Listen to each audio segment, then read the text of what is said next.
Hi, good morning back.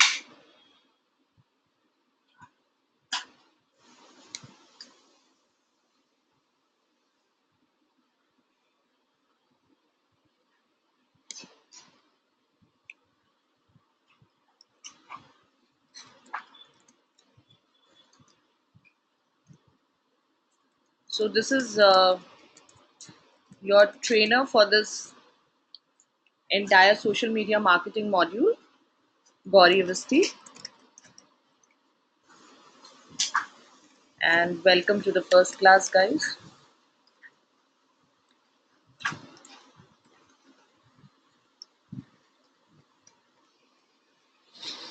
We'll wait initially for 5 minutes, right? Till I think we are just three of us, and let's have others also to join in, right? And then probably we can start. In the meantime, I'll pull up the slides and stuff. Yeah.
So is the screen visible to you all?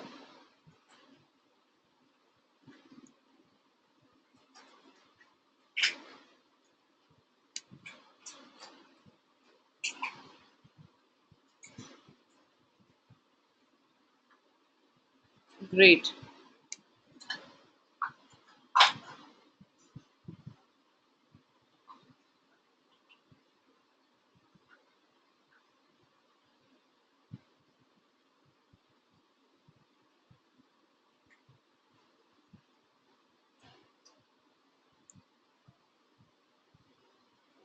So we have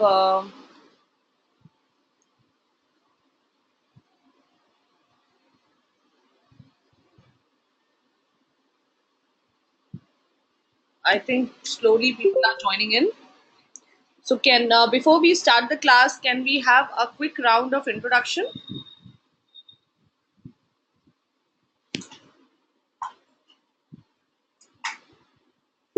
start with Himanshu. We have Himanshu, Jyoti, Mithun, Preet. Then I have Sarthak, Shreya, Sonal, and Sunaina. Voice issue. What is the issue? You're not able to hear my voice?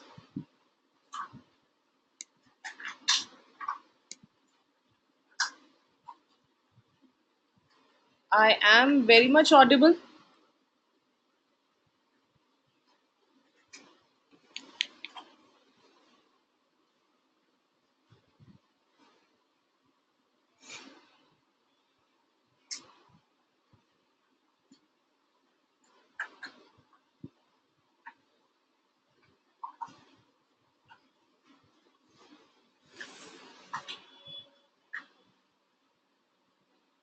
Is it better now?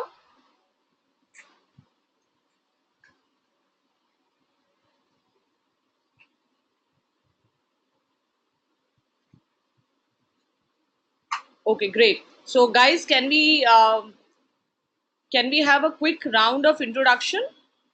What all you do? Where are you from? And then we can begin the class. A quick one. You can just write down on the chat window.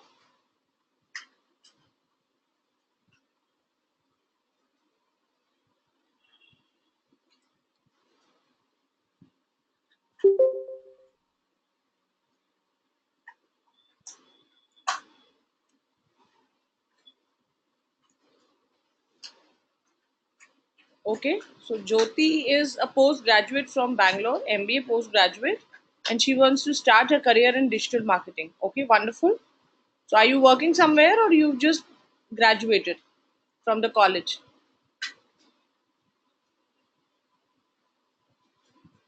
What about others? Quickly.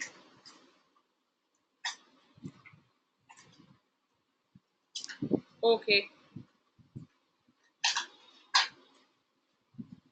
Okay, so Sonal is a marketing professional. Wish to add my profile. Sunaina, working in Delhi, working at the New Zealand High Commission postgraduate.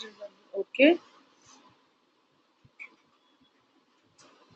great. What about Himanshu, Mithun, Payal? See, I would want my class to be very, very attentive and responsive, right? It should not only me who should be talking and sharing. It would make very, very great engagement, right? So Mithun says, I'm from sales and marketing, mainly dealing with equipment for oil and gas. Finished my executive MBA from SP Jain 2 months back. Okay, brilliant. I'm a CA student, want to do my career in digital marketing. Himanshu Payal is working as a business development executive.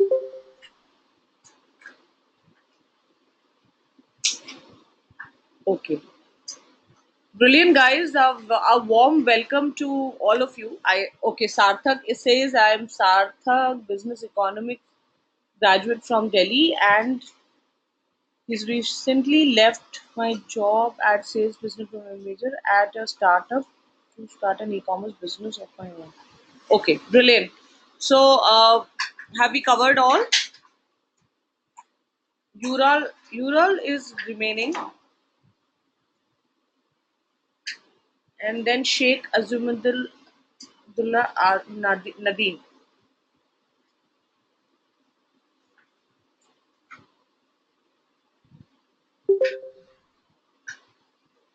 Okay, so great, guys.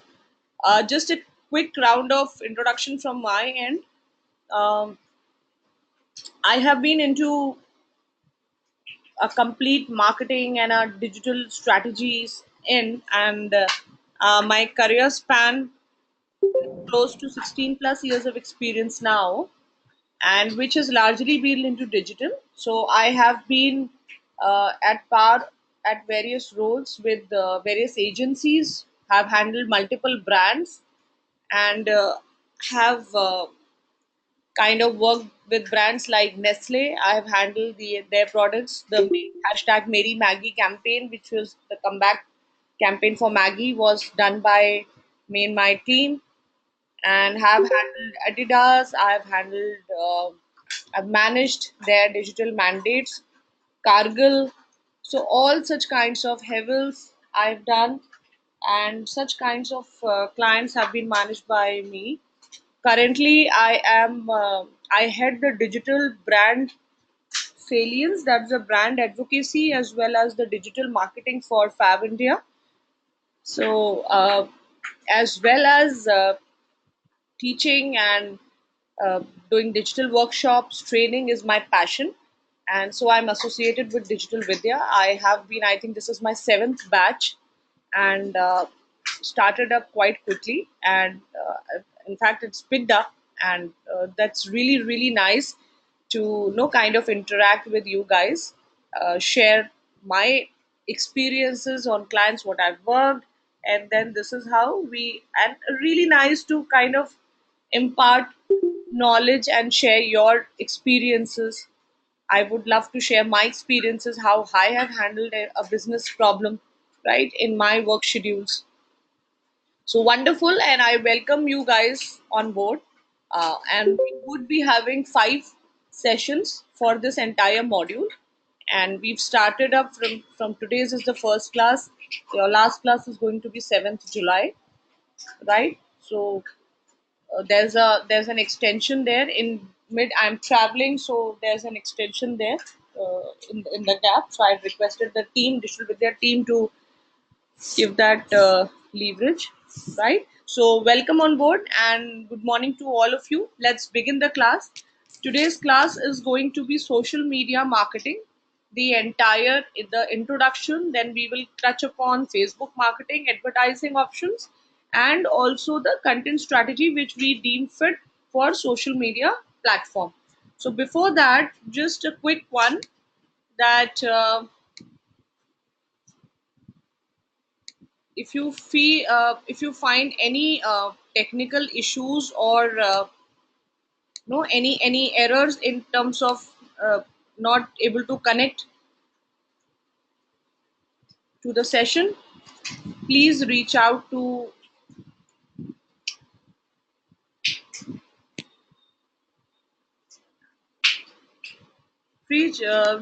on this number.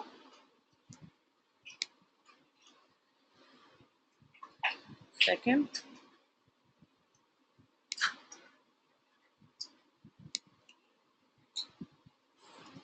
Okay, and I'm also sharing the feedback link which you guys are supposed to enter your feedback before we say bye bye. Yeah, before we end the class, you need to submit this thing.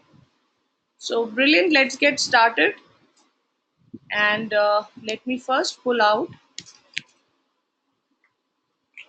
this. So as you all can see, can you all see, please? Is the screen visible? Great. So this is something which we are going to cover in week 1, introduction to social media, Facebook marketing, content creation for social media, right? And how various content is formed, how what's the strategy which works, and then I would be also showing you a demo for Canva. So how do we create content, social media post creatives by using this particular tool. So let's get going, guys.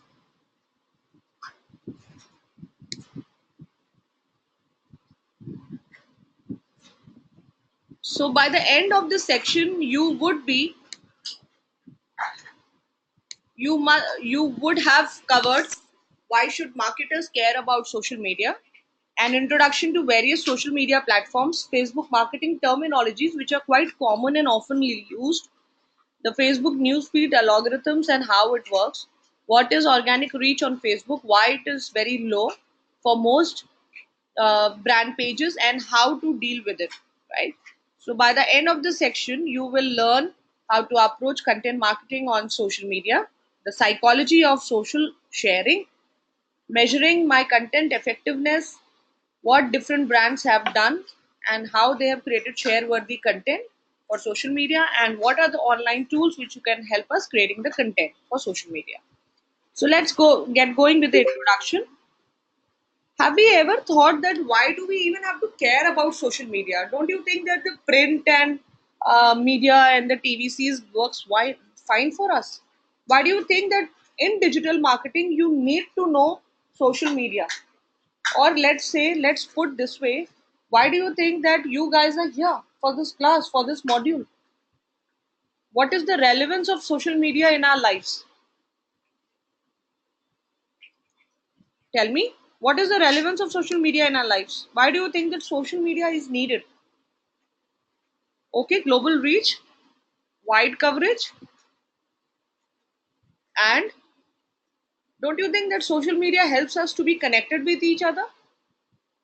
Do we even have, in our busy schedules, do we even have time to talk to our relatives or friends or associates or business colleagues, right? So don't you think that it is the best medium to be stay connected, to be stay updated with the latest industry trends?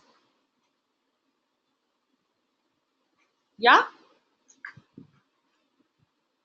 So now, if we look at the massive target audience in the global platform, if we have to look at globally, Facebook is the one which is leading with an active user base of 2061 million active users. It is followed by Instagram with 800 million active users, Twitter 328 million active users, followed by Snapchat, which is 178 million active users, then 200, Pinterest 200 million active users, and then LinkedIn, which is 106 million active users. Now we in India are also not behind of the global trends which are there. Here also, if you see that Facebook is leading with 230 million active users, followed by Instagram, which is 50 million active users. Then LinkedIn tops the third position with 42 million active users, followed by Twitter, which is 25 million active users, and Snapchat, which is 16 million active users. So here, if you can see that we are not far behind the global ecosystem, and also in both the charts, in both my charts, if you see, Facebook and Instagram have restored their position as number one and two, right? How after this we come to a hypothesis that a large amount of our time is spent on social media, whereas if you see the others, if I look at the the time span which people follow for news and articles, which is 13%, music streaming, which all of us do from Ghana.com or from various other channels, which is 16%. Video streaming is done with 16%, and if you see the major chunk of time, which is this red part of the circle, this part goes off to social media, which is 33%, which is phenomenal. Don't you think that most of our time, if I look at the span on a day to day activity, we spend on social media. So that's the part of us which is there on social media, right? We are actually spending that much of time interacting, sharing our thoughts. We at times become opinionated, so we kind of share our thoughts on both fronts. Social media is also, as you guys mentioned, many of you mentioned that it is also the most targeted and measurable platform, measurable technique of marketing. So if we have to do niche targeting options, if we have to look at measuring, which is, if you have to look at, there's a geo targeting which we are doing. So geo targeting is basically geographical targeting, right? So if you're mapping out any campaign, you do a geographical targeting. What does that mean? Means if you have to do a campaign, you have to see whether which geographies you want to run your campaign, whether it is India, international. If in India, what top cities you are planning to take up. In those top cities, or top places, what are the tier 1, tier 2 you're looking, so you can basically drill it down further, right? Now, also, which is very, very good in as part of social media, that the kind of communication which we follow, which is very targeted, and it is one to one, which is you can directly reach out to your audience in a one to one basis, as well as one to many communication. So there are two routes which we can reach out to. We know there is a niche targeting which can happen on social media, whereas we can also look at reaching out to many people, doing a mass level targeting of reaching out to my target group, right? For example, if I have to reach out to my set of target, which I can say 25 to 35 is my audience for my younger audience, then 35 to 45 is my audience, which is millennials, right? My younger millennials is 25 to 35, and beyond 35 plus is the audience whom I could say that they are the senior millennials, right? So this is how you divide your audience in terms of defining it.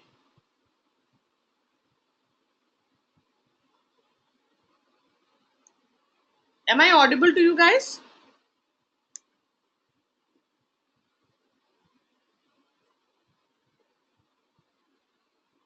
Great. So hence, as for any other marketing, like for any other strategy which we devise, social media also has their key objectives. You cannot go without lining up your key objectives, because your key objectives will would be an answer to your know the key campaign or the annual strategy which you plan to do for your product, for your company, for your business, right? So you have to be very, very clear, because that is, if you are not putting your objective right, you will not be able to give a clear direction to your campaigns or the way you are handling it, right? So your key objectives have to be very, very clear. In this case, mainly three objectives are taken. And if we have to keep social media in mind, we have brand awareness. For example, there's a brand which you, as many of you mentioned, that you want to start a business, you want to get going with this. Himanshu says that I'm not audible. Is it the problem with everyone? Am I audible to everyone?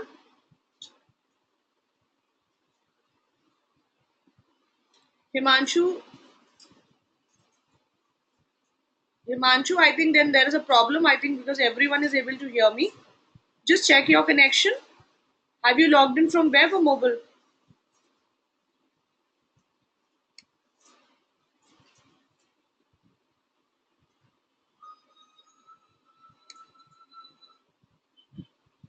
Laptop. Okay, just check your connection.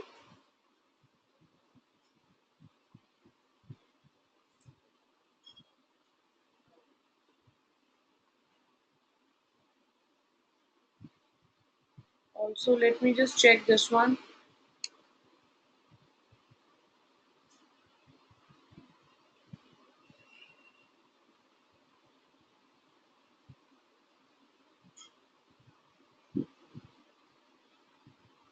Am I audible now?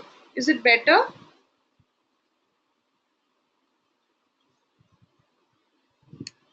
Hello, am I audible?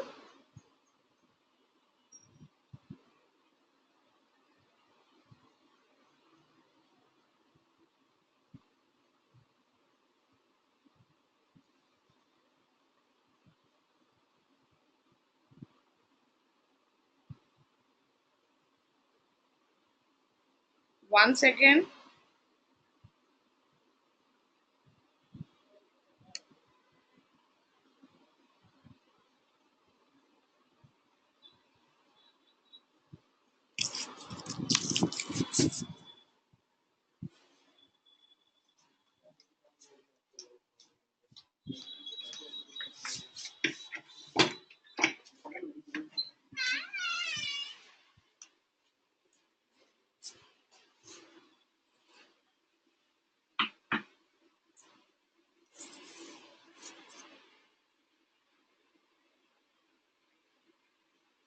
Am I audible?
Is it better now? Is the voice clear?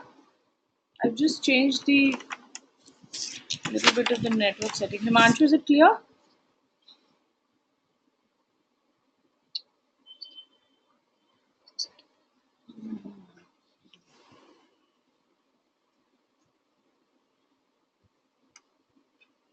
Okay.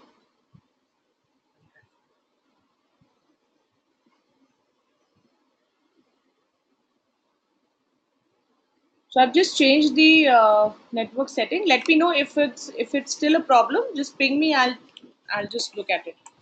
Okay. So coming back to the thing that the key objectives is the most critical thing which we have to keep in mind while we are aligning our strategies for social media marketing, right? So we begin with the brand awareness. Brand awareness is something when we plan to launch any new product or relaunch the categories, subcategories under that, and we want to kind of build up an awareness around that. We want to announce the story to the world, right? To the audience which we are looking at targeting. So what we are saying is that no, it has to be firstly when you're talking to your audience, it has to be in a storytelling form. Now, what is a storytelling form? I will show you some examples how many various brands have done it. It has to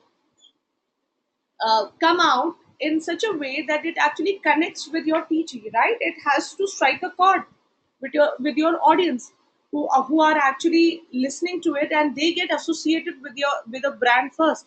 At the time when I was handling Maggie, which was the hashtag Mary Maggie campaign, which we did for Nestle, we were able to do this campaign, and this campaign had a superlative success because we were able to actually connect the chords with the audience. We ask them a simple question: Do you wish? Can you share your special moments with your Maggie, with your favorite Maggie? And you have to start or share your story starting with a hashtag which is Mary Maggie. And guys, you won't believe that the kind of audience responses which we got, since we were managing the entire command center for Nestle, and the team was day and night working on checking the responses, and there were real time basis. People were just giving in, and we were flooded with responses. People, consumers, customers were like that. I have been having Maggie since my frock stage to my suit stage and to my sari stage. And I grow up, I see my daughter growing up with Maggie. So how can I let go Maggie in with such allegations and stuff? So people, you remember the Maggie fiasco which has happened? I believe everyone is aware about that. So there was this high lead quantity in Maggie which was found, which was figured out by some unknown guy, right, in some god forbidden lab, and because of that claim, Maggie actually had a hit on the profits. Since I was very closely working with them, so I could actually tell you that there was a loss of 1,700 crores of business for Maggie, because the Maggie were already supplied. That much of supply had already happened. It had already hit the retail stores, and quickly they had to just call off all the Maggie. There was not even a single Maggie in anybody's with at anybody's disposal. right? So that's the kind of fiasco which had happened, and obviously who benefited out of that? It was the EP medal, it was the Sunfeast, it was the Patanjali, because right after that fiasco, after a month or so, Patanjali had launched their noodles, right? So don't you think that we thought of, maybe it's a strategy, it's a plan, but any which ways, Maggie was back. So with the same bag and with this thing, so it was really a fun project to work. So we actually created a lot of no lot of story around this. People got associated with this, and it was a real time project for me. I It was fun to kind of work on that project. So what I'm saying is that for any particular project, if you are launching, if you are relaunching for any particular campaign, your objective for brand awareness has to be very very clear, right? Then we move to our next objective, which is lead generation. As the name suggests, that its objective is very clear, that my particular ad, which is being boosted, my particular carousel, my particular canvas ad has to reach out to this defined TG. It has to pull in that much of, no, it has to pull up that much of leads for me, which is going to be good for me, right? So which is something which will help me pull up my sales targets, right? So we will get into the depth of it, that which platforms provide us with all these objectives, right? There are not all gives us the flexibility of giving us the sales lead generation. Then we come to listening and monitoring. This is again a very key objective, which most of the brands follow. I did covered a bit when I was telling you about the Maggie case study, which I said, which was hashtag Meri Maggie, wherein I said that since we created a brand awareness that we are calling your Maggie back, we were also listening and observing to the conversations which were made by the audience, right? What was my TG saying? What was my TG responding? We were able to kind of listen to them while we were managing the command center, right? So here you can listen via your social media platforms, which is listening is primarily not precisely literally listening, but you are actually observing what your brand, what your consumer is talking about the particular brand. Is it negative? Is it neutral? Or is it positive? So listening and monitoring happens only on the specific channels like Twitter, like Instagram, and on Facebook also. But at times you don't listen. You kind of observe the comments which are done, and you kind of respond to them, which is also known as response management. Right? Is it clear, guys? Because I spent that much of time on this slide because this is critical, right? For us, this is a milestone for my social media module. So you need to be very very clear on this. And because moving forward also, when we cover these social media channels in a little bit detailed form, this particular slide you will see repeating, right? So this is something which is very critical. Ma'am, can you please explain lead generation once again? So Shreya, when we talk about lead generation, now for lead generation, it is again, lead generation might have no other objectives in that main key task. It can be that you're only looking at generating some leads which are to close your brands, to actually close your sales for that particular brand.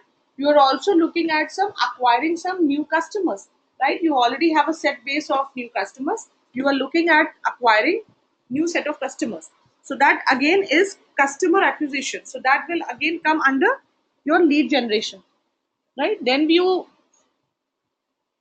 basically you talk about that you have launched a, let's take an example of launching a chocolate, right? So you have launched a chocolate and your market target area is, say, Gurgaon.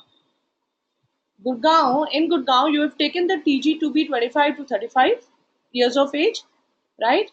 What we have done is we have actually planned a campaign in such a way that is it goes targets to my TG in that specific region, right? So then what we do is we actually kind of set up the campaigns, which I would be taking in once we start with Facebook. right? So I will take that in detail, that what is lead generation, how do we know come to lead generation, right? So let's take this in the next slides. Now, the key social channels which we are going to cover is Facebook. We are going to cover we are going to cover is Facebook, Instagram, LinkedIn, Twitter, Pinterest, and Snapchat. So these are some of the channels which we are going to cover. We'll just look onto the introduction a little bit, uh, introduction for this, and then we will kind of take it in detail, specific module by module, right, in our future coming classes. So now if we start with Facebook, Facebook's primary audience basically is uh, the users from all age demographics, making it one of the most diverse social channels. So Facebook, if you see, has more of the diverse audience, right? And we would, if we had to look at reaching out to people from young to the age, from the middle to the older, you would be able to track them. Now, Facebook also is used for primary users. Facebook also is used for primary users. For business are building up a community wherein we are engaging with users and driving conversation. So when we say building up a community, which is Facebook has an opportunity, Facebook gives us an opportunity that we build up a community, which is a Facebook profile, and we kind of do a regular postings. We get regular likes, engagement. So how do you define an engagement? When a user like, comment, shares, right, or views your videos, it's a kind of engagement what is done. And basically when we start talking uh, to the user, the conversations begin, right? So this is how we work on Facebook. Build awareness, as I mentioned, that Facebook is the most dynamic social media platform, and to build awareness for your product elements, it is the best platform. It also helps us to drive sales and generate leads through the highly targeted advertising opportunity which is being given by Facebook.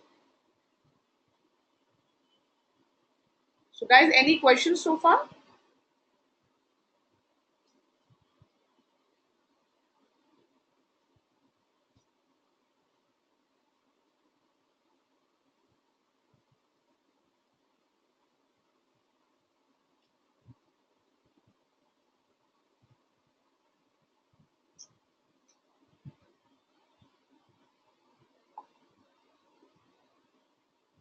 Great.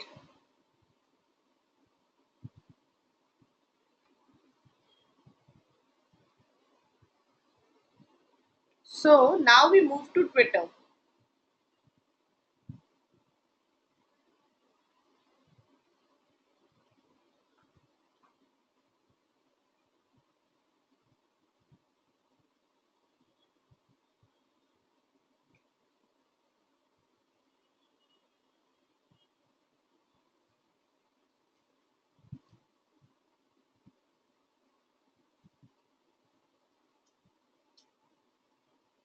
Just a second, guys.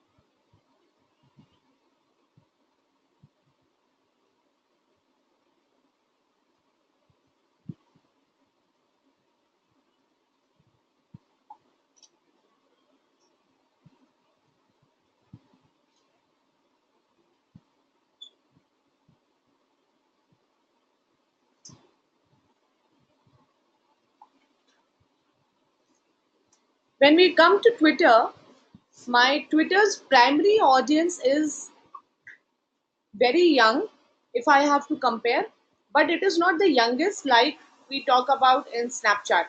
So the audience range from 18 to 35%, right? 35 years of age. And also, one more key thing or a key differentiating factor about Twitter is that the audience here in Twitter is a fairly opinionated audience. That is, they are very open with their thoughts and they can come and share their thoughts in public. So hence Twitter is also considered to be a public platform. Whereas if we look at Facebook, you can come share your thoughts, but it gets settled to your timeline, and you can actually track while going through your timeline, mentioning it what time of the year you had posted, how many posts. So you can basically go and refer to those old posts also, right? So it gets settles there. It's not too fast in terms of Twitter, because Twitter again, the postings which the tweets which go are quite fast, right? And it if you see, there's a lot of data also which moves faster. So hence, if you have to look at Facebook, if you have to do two posts in a day for Facebook, so you end up doing minimum four tweets on Twitter for the entire day. So the ratio is that. Ratio is just a double of what you're doing on Facebook, right? Now the primary uses of business again here is Twitter can be used as a building up awareness for any of your product launches, for your categories, for doing some contest, engagement activities. It is the best platform to do your listening and monitoring. That is having conversations with your audience. Then it is also good for driving leads and sales, though it has been noted that to drive sales and leads, Facebook, Instagram, and LinkedIn has been the best and the most effective cost wise as well as reach wise. So, though Twitter is just working on its uh, algorithms, because it is again in for India, certain platforms like Snapchat, Twitter, Pinterest, there are some platforms which have not widely open up for India mass audience or India's targeting. Now, if we look at LinkedIn, so my primary audience on LinkedIn here is comparatively older and mature audience. So they basically are they are a professional network of audience which primarily uh, the very very kind of a serious audience, which is there on LinkedIn to build up their professional network, to kind of talk or communicate to each other, to build up their strong presence in the industry, to keep their profile up as per the latest trends, and also they are the most serious type of people. So the best. So LinkedIn again is a platform. It's not for social networking, but it is for the business networking or a professional networking platform, right? And now here, if I look at the users at from a business level, it is it is the best platform to generate leads for B2B, which is for companies, which is business to business. So if your business model is to reach out to corporates or to the companies which are B2B companies, LinkedIn is the platform wherein you can actually reach out in terms of building up the leads and generating it for this channel. It also helps us drive industry thought leadership. So on LinkedIn, if you are present, then you need to come out as a leader, wherein you are coming and talking and building up that leadership qualities, right? Post also, LinkedIn acts like a good job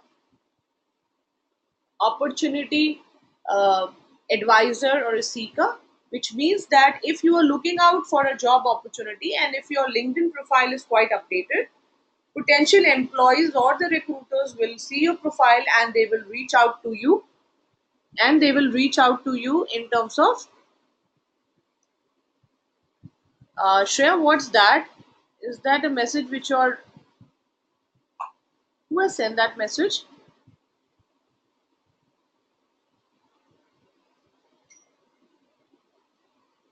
So it is something which your recruitment, uh,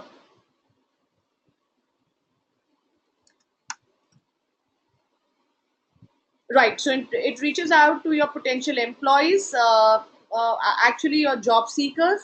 So both from the candidate way, thought process, POV's point of view, as well as from the potential employer's point of view, right?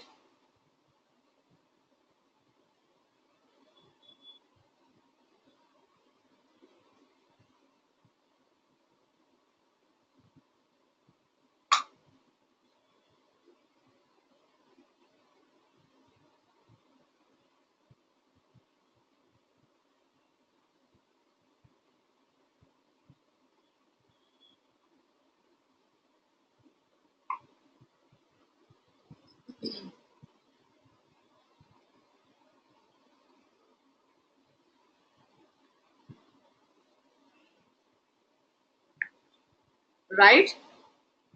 Any questions on LinkedIn, guys? Any queries? Then we move to Pinterest.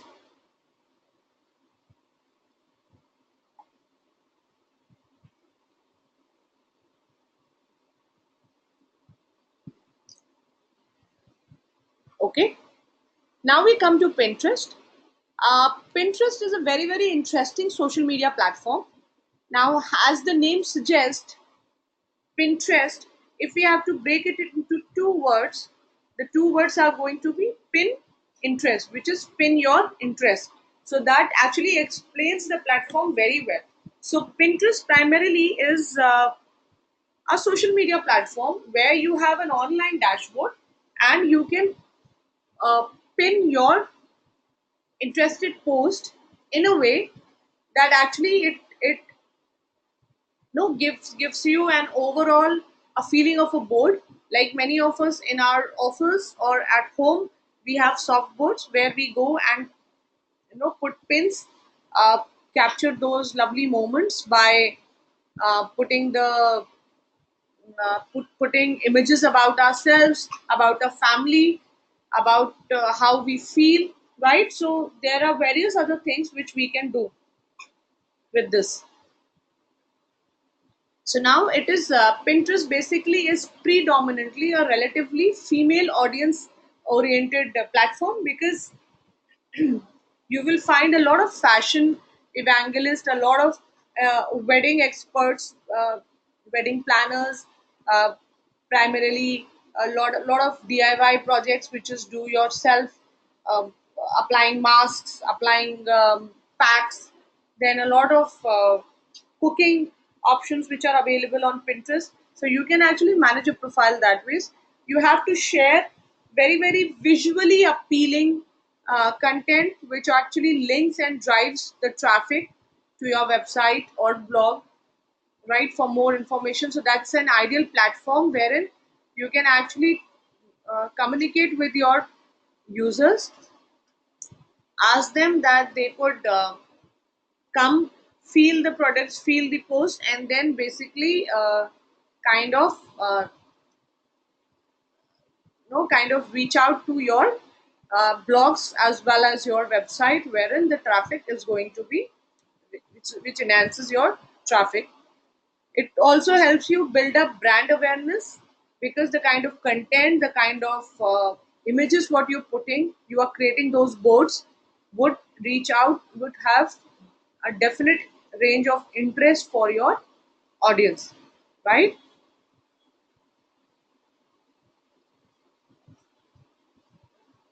So now we come to Snapchat. So primarily, Snapchat is the youngest audience amongst all social media platforms. Like I mentioned, that the kind of audience here is the school goers or the college goers, the ones who are up and ready for any kind of challenges.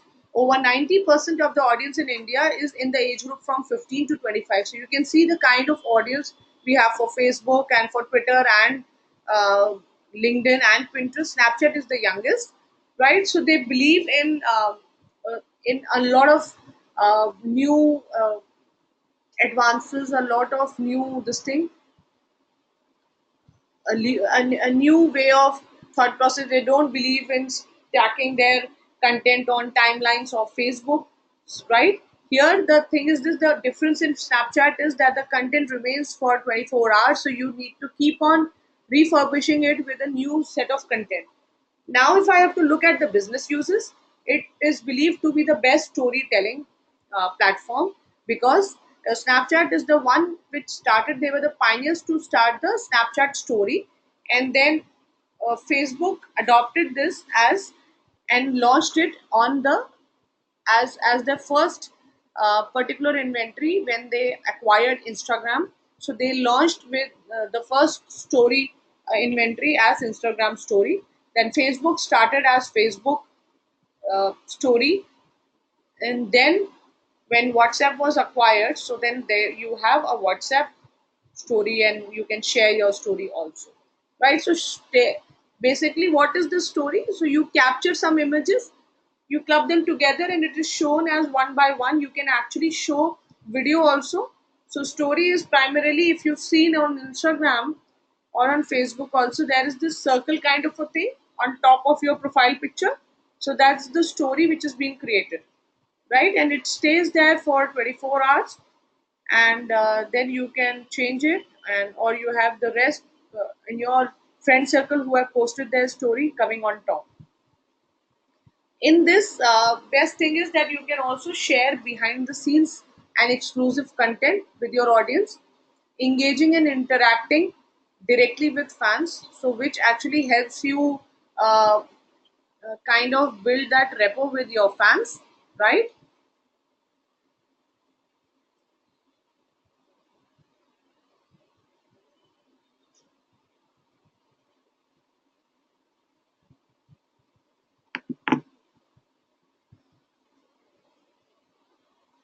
Now let's have a quick.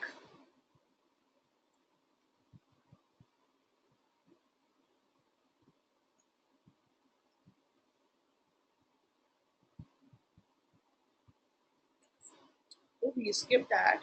No problem. We'll just discuss this. So now we come to Instagram.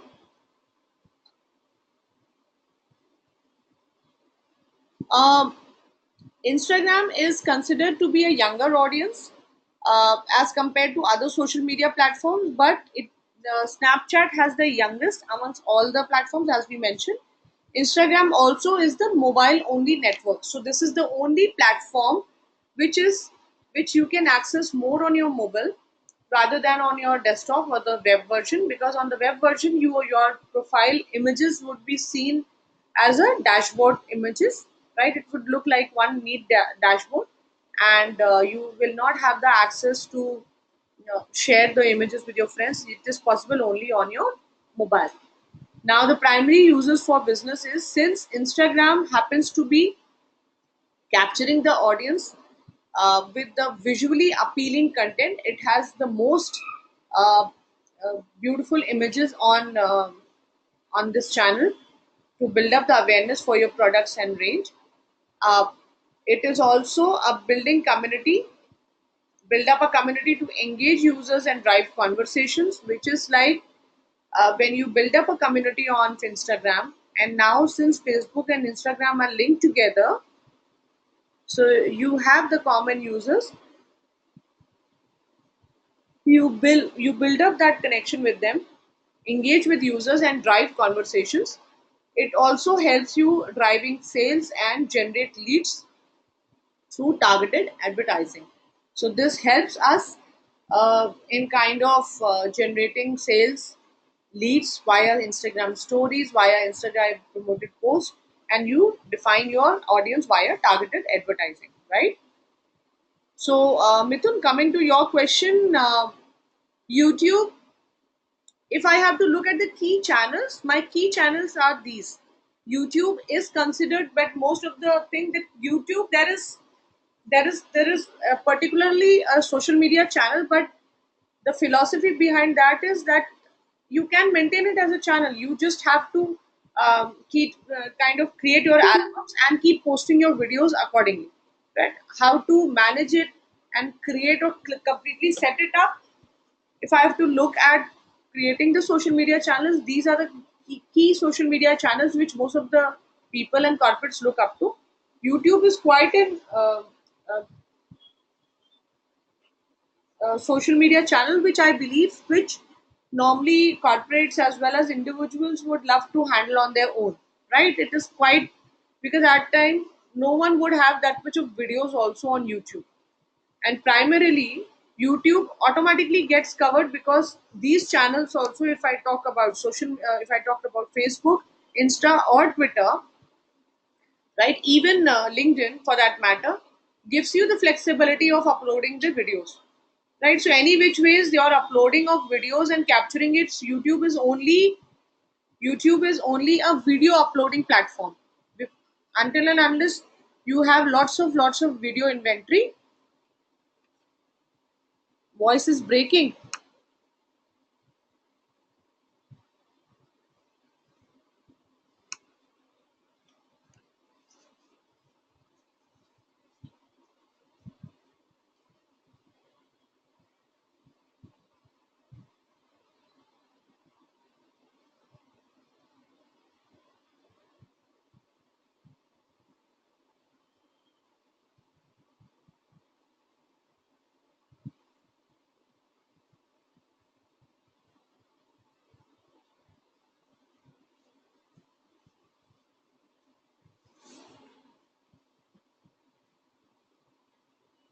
Is it better?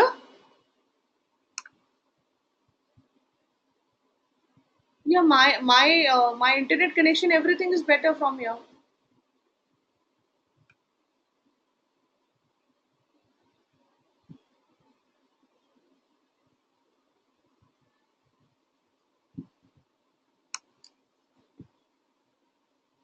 Uh, okay, great. There was a storm last night, so I believe the connections have been in here, India. You know how things work. So basically, I have two connections. So which actually helps me out when I'm giving my classes. Is it fine now? Should I continue? Okay, great. So what I was saying was that coming to Mithun's question, I was saying that we do have. So YouTube actually gets covered with all the social media channels because YouTube, if you see, it's only a video promotion or a video uploading platform. But likewise, when we are saying Facebook, Twitter, Instagram, all these social media platforms do have an option of putting videos, uploading videos. So that ways it gets covered. So exclusively we don't do video, YouTube. Now what I want you guys to do is choose the right social media channels for your business presence. So now this can be your current brands or companies where you're working, right? Or if any one of you is working for an agency and handling brands, so you can pick up any brand, or some mention that they want to start up their business, right, as an e-commerce business or any business. So what you feel for that particular business, what all channels are you going to be good for your business presence? Think for a minute and let's discuss this in 5 minutes, right? So don't ping me the answers. I'll give you 5 minutes. When I ping you on the chat window, that guys, let me tell me, then you can start with your answers. Okay, think on this and then let's connect in 5 minutes.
Okay, so can we have the answers now?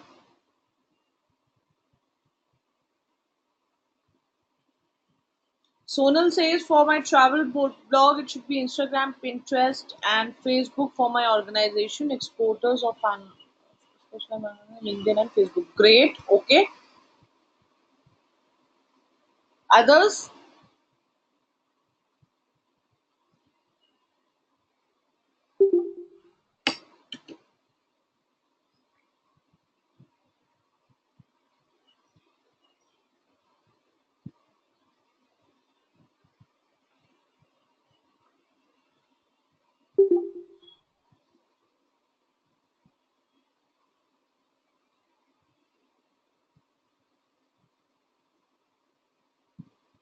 Okay.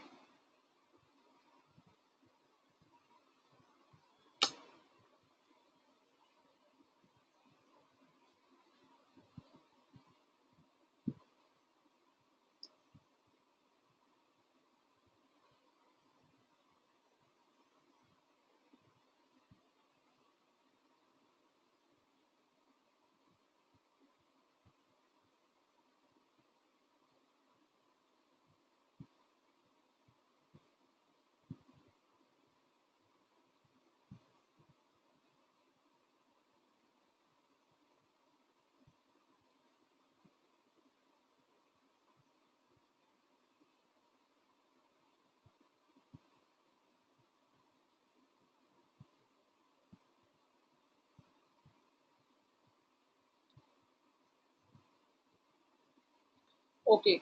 So great. I think uh, you guys have responded phenomenally. You feel that for your organization, which you prefer the as platforms, right?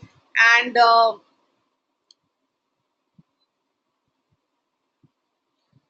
Himanshu have asked that can please explain second point in leadership. So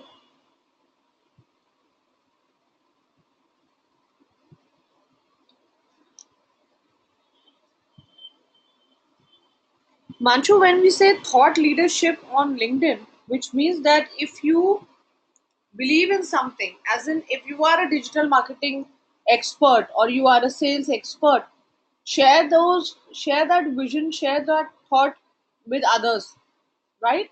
So it is something which you are building up in your network.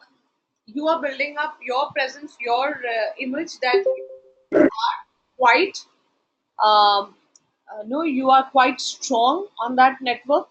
You are quite strong when you talk about that particular uh, topic, that particular thing on uh, creating a thought leadership. So it comes on its way, right? So you are actually saying that you are the thought leader, and that's why you are coming up with your suggestions and your various thoughts.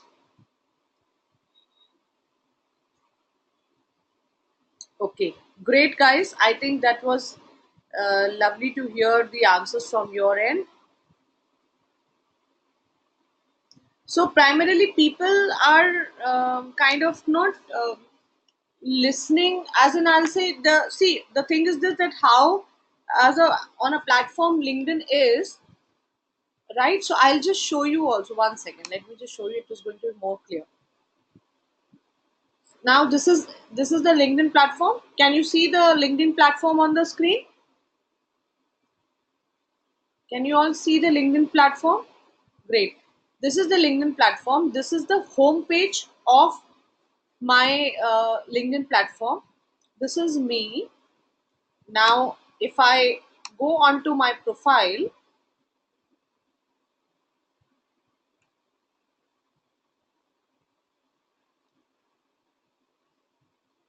so this is me, right? This is the profile which you've created on LinkedIn.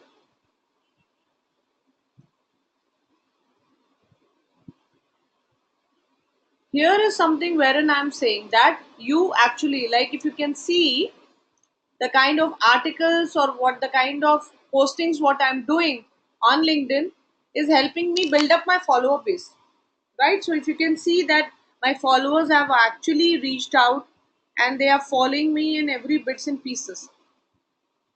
Hmm?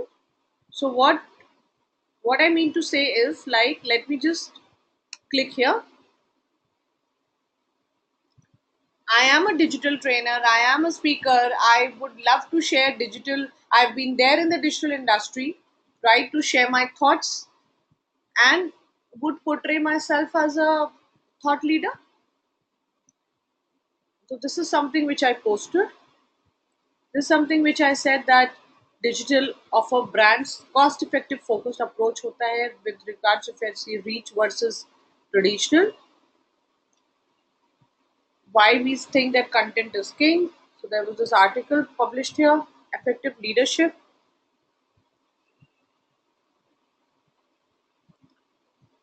pragmatic.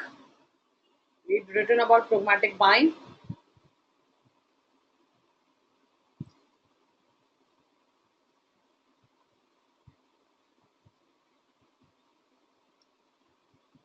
So all this thing builds up to your KRA, builds up to your pushes you up as a thought leader.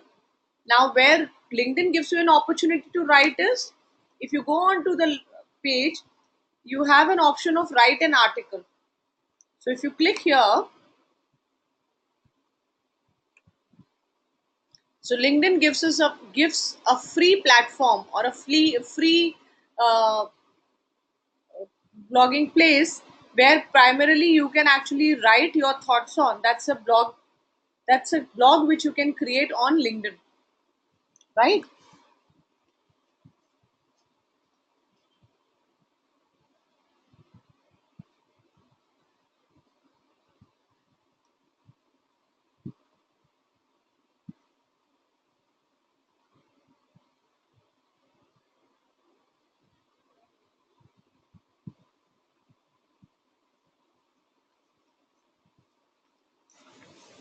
So this is, can you see this?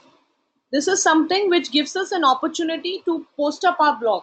You can upload an image, you can write a blog here, which gets published on your channel, on your social media platform, which is your LinkedIn page. So this is how this is one small example which I've given you, that this is how you can build up your skills on being a thought leader, right? Is it clear, Himanshu? Great. So now, uh, with this, we come to an end to the session lesson one. We move to introduction of Facebook marketing. Any questions so far? Or we go ahead?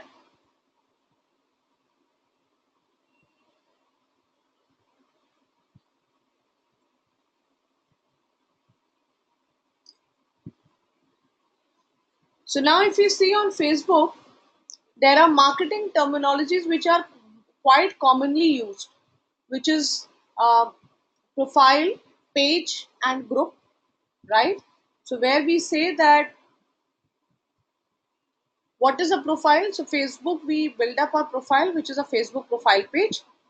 Then we have a Facebook page, which is when we create our profile, there is an associated business page which is created, and we can also create a Facebook group, right? Impression is something which is the number of times your post or particular ad has been shown, right? How many times your particular post has gone and it has been shown to the audience. Then the reach is something wherein the number of people your post or ad has been shown to. This is the reach which gets calculated, that how many number of times it has been. Number of people your post and ad has been shown to, right? The earlier one was number of times, now this is number of people. Engagement is very simple, which is your the interaction, the total number of interactions which you have. It can be likes, it can be comments, shares, tags, your clicks, video views. with a post or ad, right? Then we have an organic and a paid. So you actually have an organic post also, or you have a paid post also.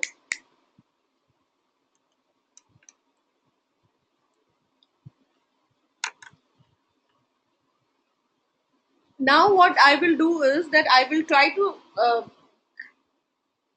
take and help you do an analysis which basically gives us a result that how does Facebook filters our news feeds. Do you think that all the feeds, do we see all the news feeds which are there, which are basically which our friends are posting? No, right? So we actually see that. Then why do you think, or how do you think that those feeds gets filtered? So there is someone who is doing some kind of an activity, right? Because why do you think that Facebook follows an algorithm? Why does it filters our feeds? Because it, to ensure the users, which is you and me, that they get to see the content, that content only which they want to see, right? Because that times what has been observed is that many a times we keep coming back to Facebook for more and more content. So likewise, Facebook ensures that I kind of showcase the content. They only show the content which is more and more likable and more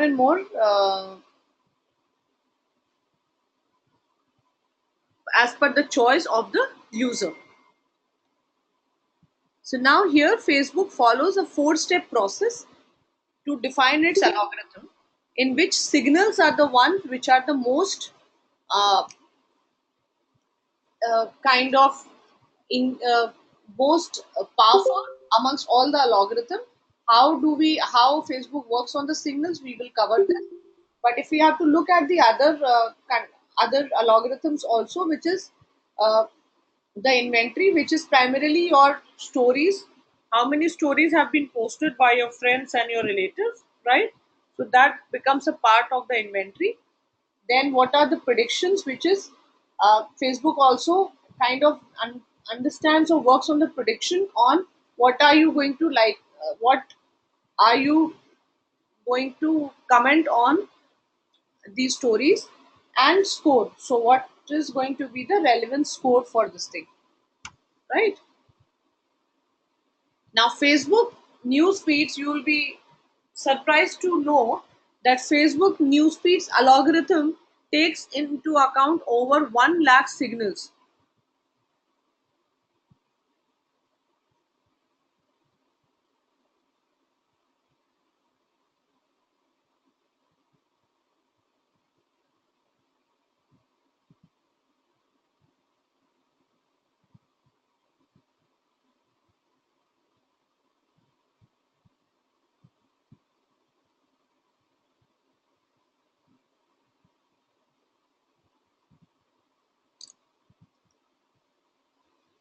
The Facebook news feeds algorithm takes into account over 1 lakh signals, right? So this is something which is quite uh,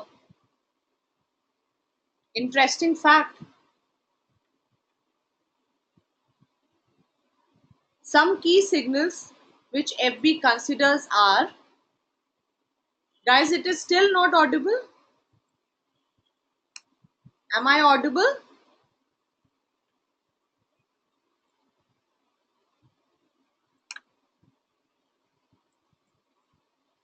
Himanshu, I would request you to please check your connection. So some key signals which Facebook considers is who posted an update, which is Facebook's algorithm gives preference to content from friends and family over content from pages.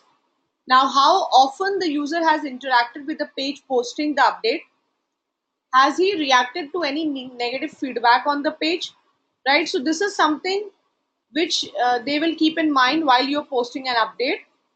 Now when we come to engagement, they will see whether the post is share worthy, how many people have written right and long and thoughtful comments on the post, what has been the overall engagement, right? A post already has, what's been the negative feedback on the post, if there has been, what has been the response to that, and average time spent on the post, what is the time spent which has happened on that particular post.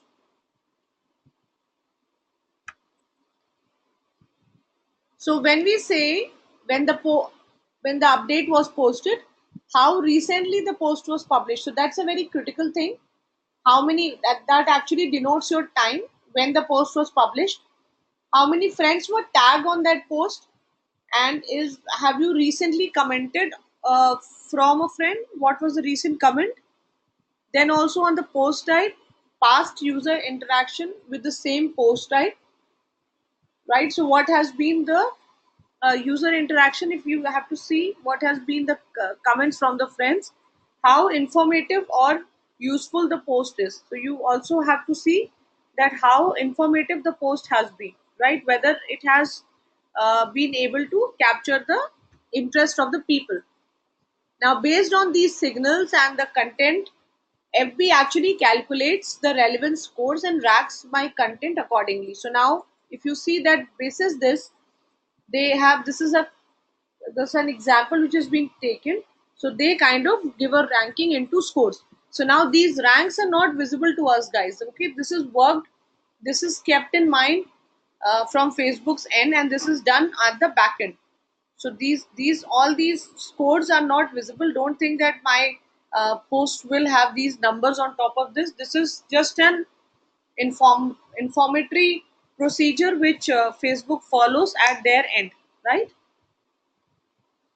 So now the best part is when we know, after all this thing, what's the key learning here, that only post which the content contributes positivity to the user experience on Facebook, which is the content needs to be the key driver here. If the content is something which pulls the user response, that is something which is going to be posted, right, on Facebook. And what we say is that you should stop posting random content which is, people create their profiles and just to maintain the profile they will keep on posting whatever they want. This will just to keep them active, this is not required, so you should stop doing that.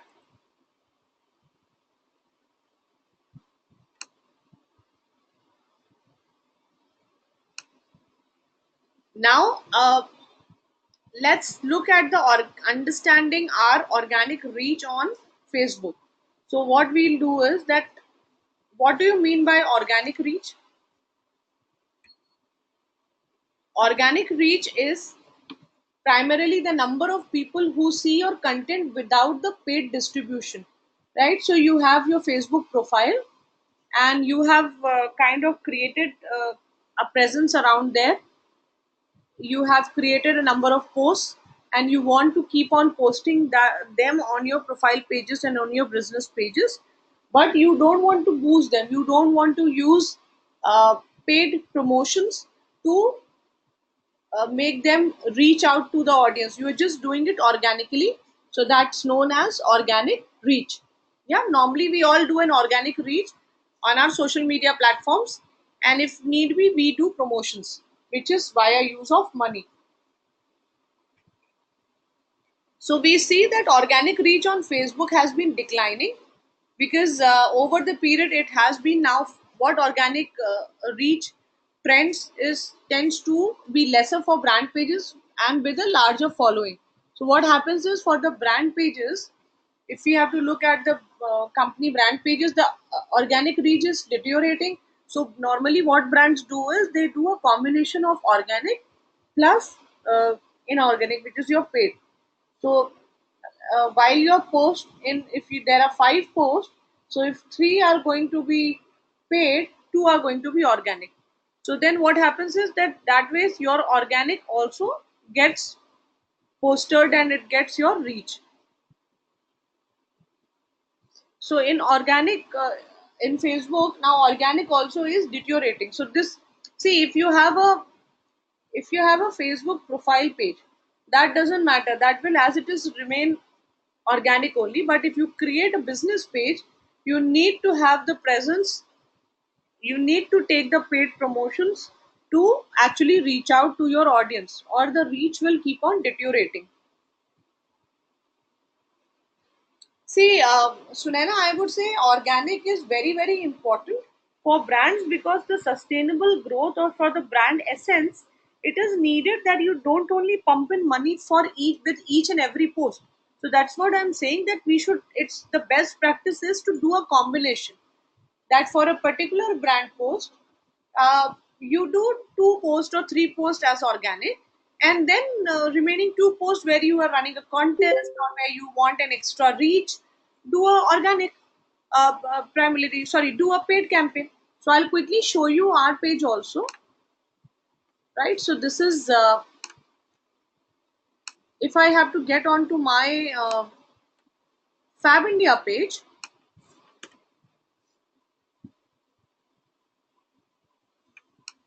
So primarily, if I have to show you here,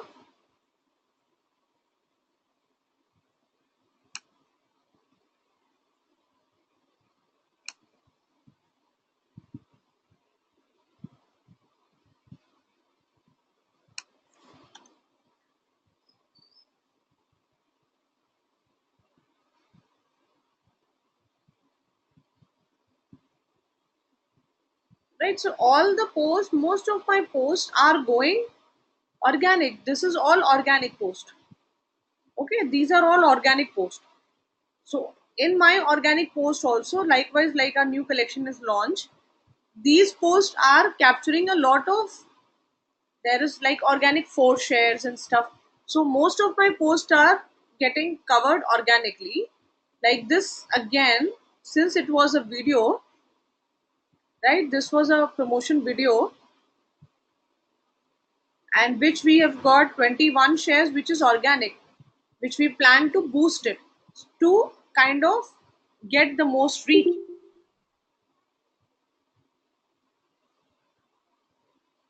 So that's what I'm saying, that you, what you should do is you should try to uh, kind of build up the presence, right? Build up the presence in terms of, for your page, for your product page, that it comes as a combination, right? It comes as an organic as well as a paid kind of a contribution for your brand. Now, why Facebook? Excuse me, ma'am. Yeah. Yeah, we couldn't see the Facebook page or anything that you were explaining during that. It's stuck on the SMM slides page. Is it? Can you see Yes, ma'am. this? Now, can you see the Facebook page now? No, no, no, we can't see it.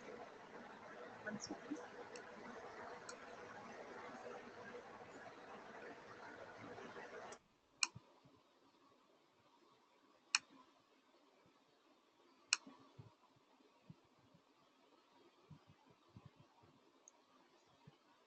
Just a second. I'm just. I don't know whether I think the slides were kind of, there was a, they were blocked there. One second. I'm just changing it.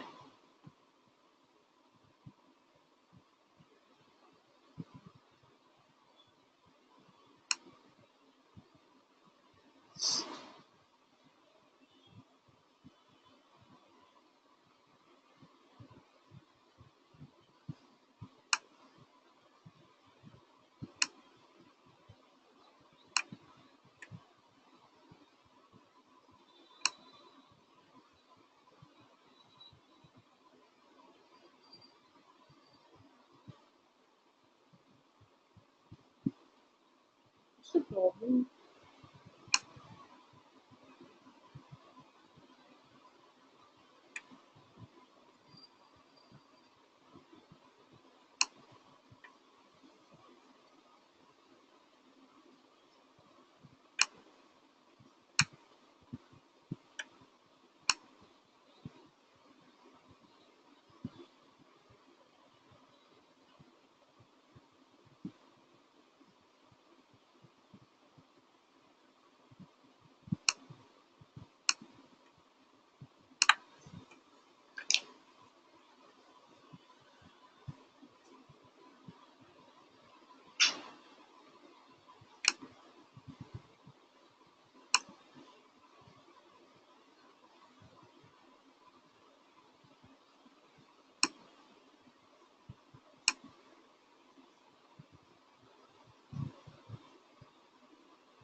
I don't know what's the problem. There's something which has got stuck here. You can't see any slides, right?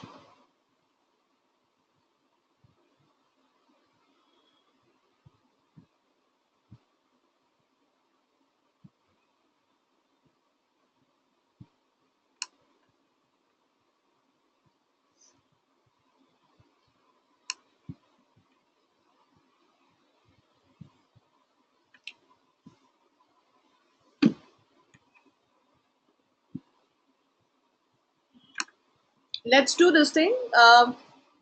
Guys, let's take a, as it is. It is 11:30. I'll just fix this up. I think there's a problem. Let me. There's this error from the technical team's end only. Let me just talk to the digital vidya guys. Right. In the meantime, let's take a break. It's already 11:30, and we will come back at. We'll take a 20 minutes break. Is it okay? Can you hear me,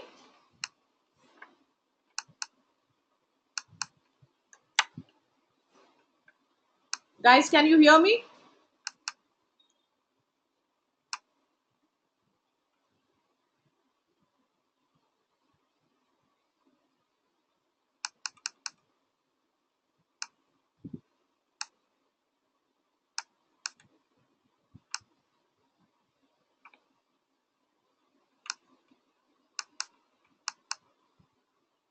Ma'am, is your chat window working? No, I'm just. Because everyone has said yes on it in response to your question. Yeah, it's working now. 1 second. 11. 20 minutes is fine, right?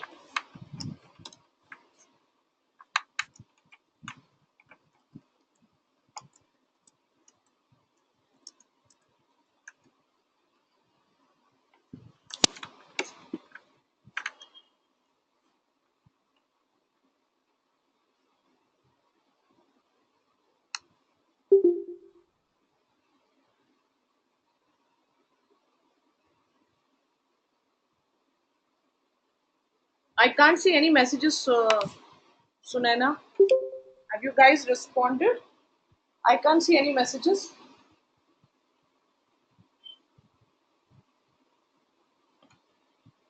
I think there's. I would just re-log in again, right? So we guys meet after. We'll meet at 11:40. Yeah. In the meantime, I'll just check this. What is the error?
Is anybody on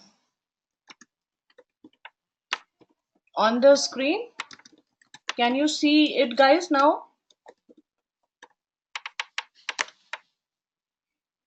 Okay, brilliant. I just wanted to check. I was just doing my R&D here. Had a word with the technical team. I think there was an error from their end, right? So now it is visible. This is my Facebook page. You can see the Facebook page. You can see the slides. My voice is audible. Brilliant. Okay, brilliant. So guys, we come back now after it's already, yeah. So it's already 11:38. Let's meet at 11:45. Yeah.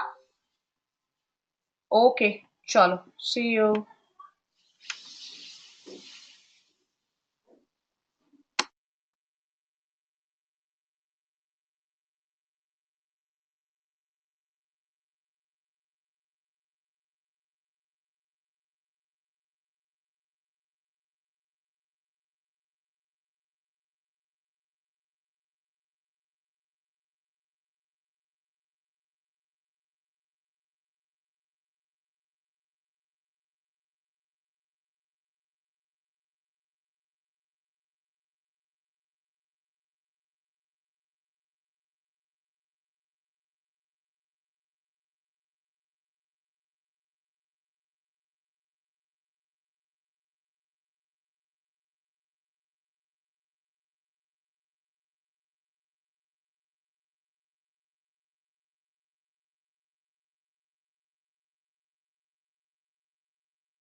Hi guys, welcome back.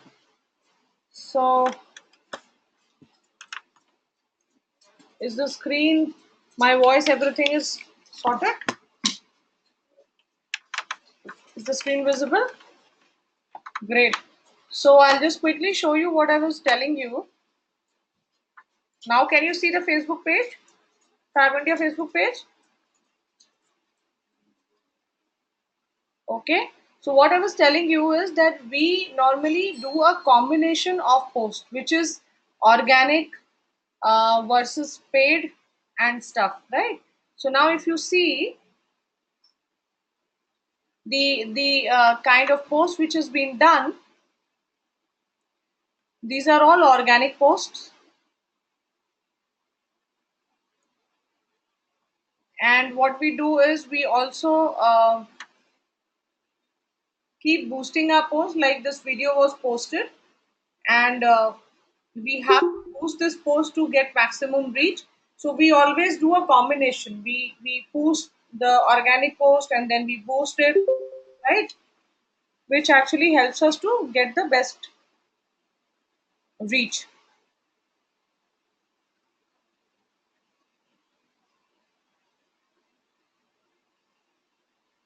So that is what I was mentioning. Then we should work towards the strategy where we are doing organic plus the paid.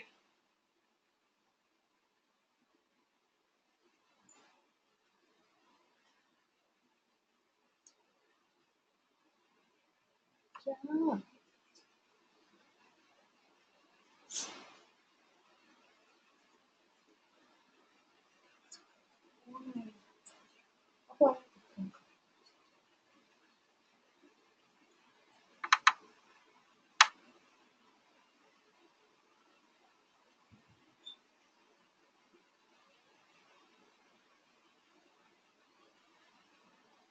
So we are saying that more and more content is being created and shared every day, while space on the news feed as well as time it takes absorbs. Yeah, competition in the news feed is increasing, and hence the organic reach is kind of decreasing.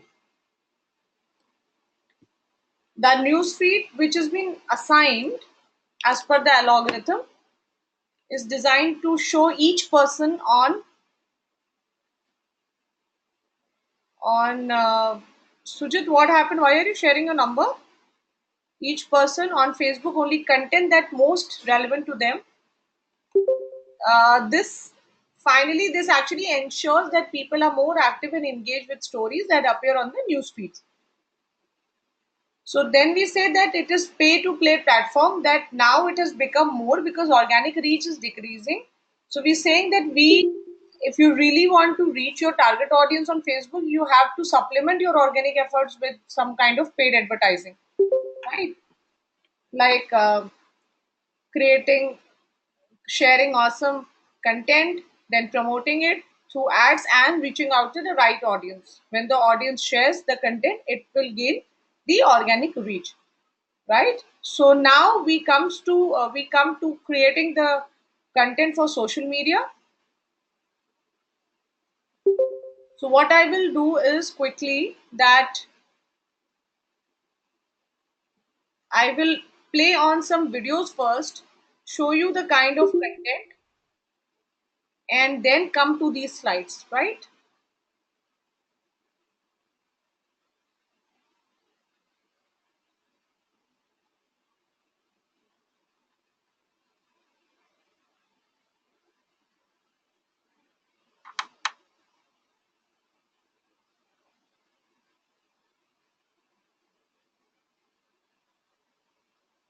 So I'll just play a video which describes the contents. Yeah, so I'm just switching off the screen and playing off the video, right? 1 second, I'll just change the slides.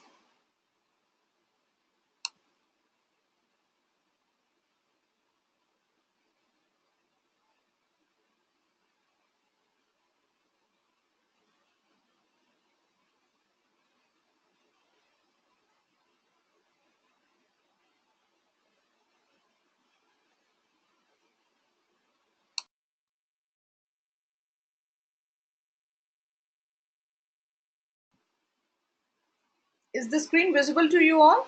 Okay, so I'm playing the video which shows a series of content which we can do, right? And we'll take you to the slides once you've gone through this.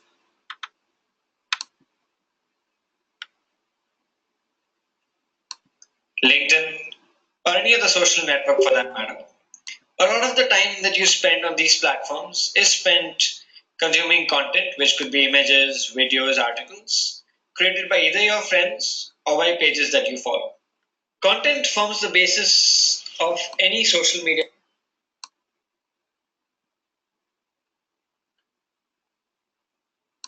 marketing strategy. Everything you do on social media involves content creation at some point, whether it's images or videos that you use for brand awareness or text that you use in your ads. The content that you create needs to be engaging and share worthy. All tactics and strategies that you use in social media marketing will fall apart if there is no great content to support it. So you must create great content if you want to succeed with your social media marketing. Now that we've seen that content does form the foundation of everything you do on social media, let's look at how do we create great content. Creating great content starts with understanding your audience. Who's the audience for your business? Who do you want to reach and what do you want to tell them?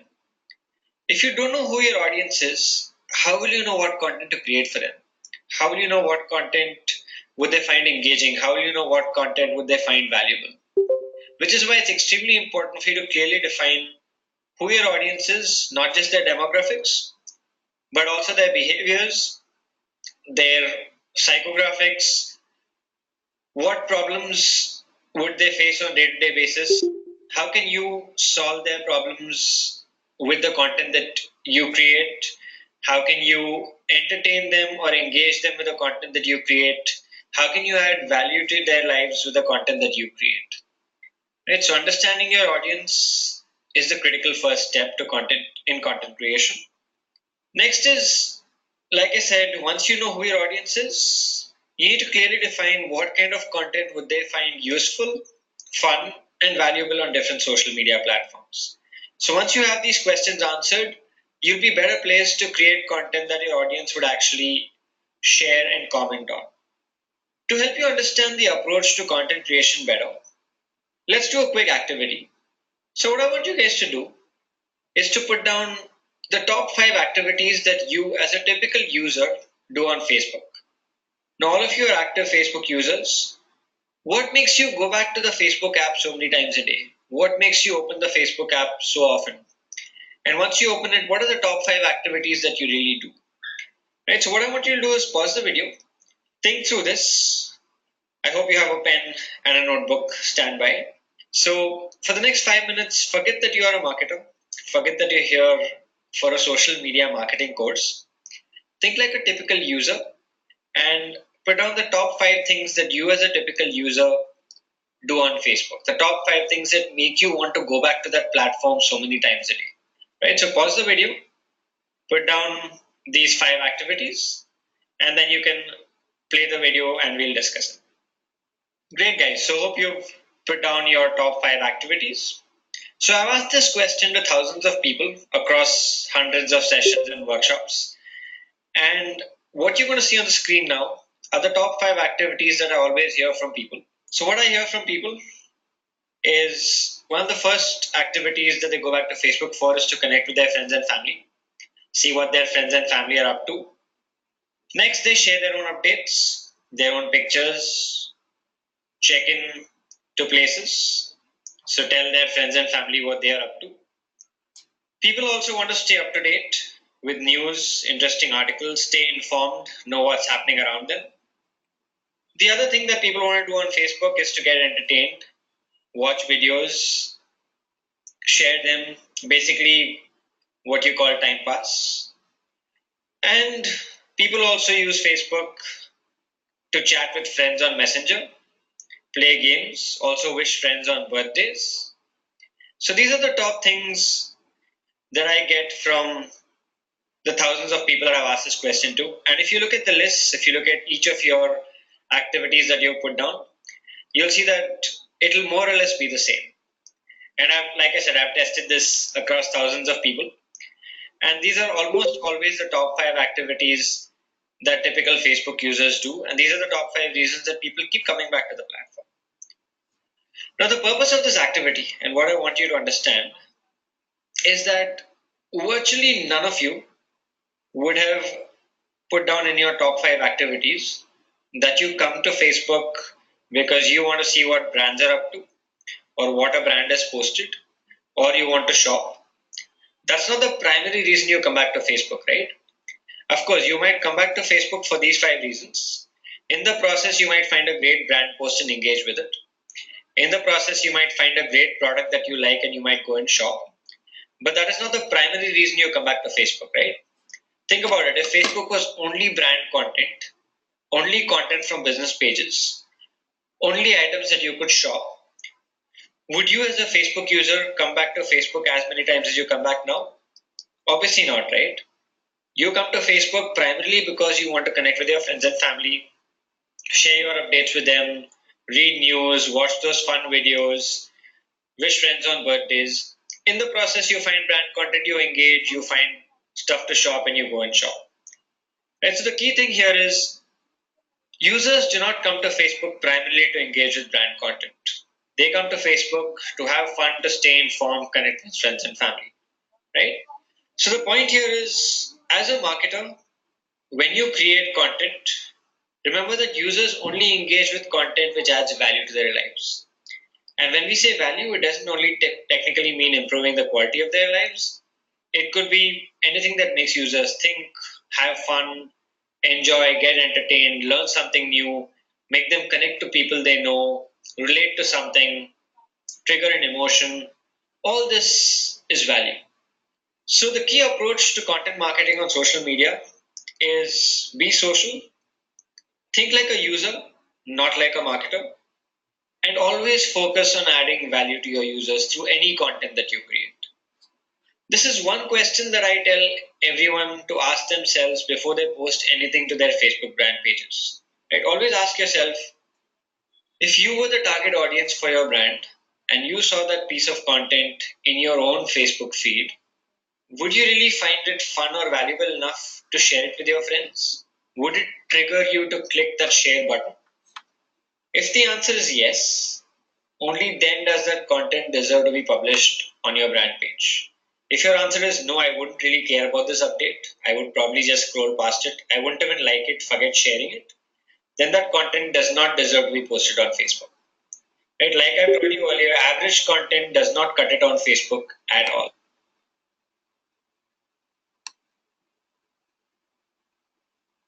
So, guys, 1 second, I'll just come to the slides.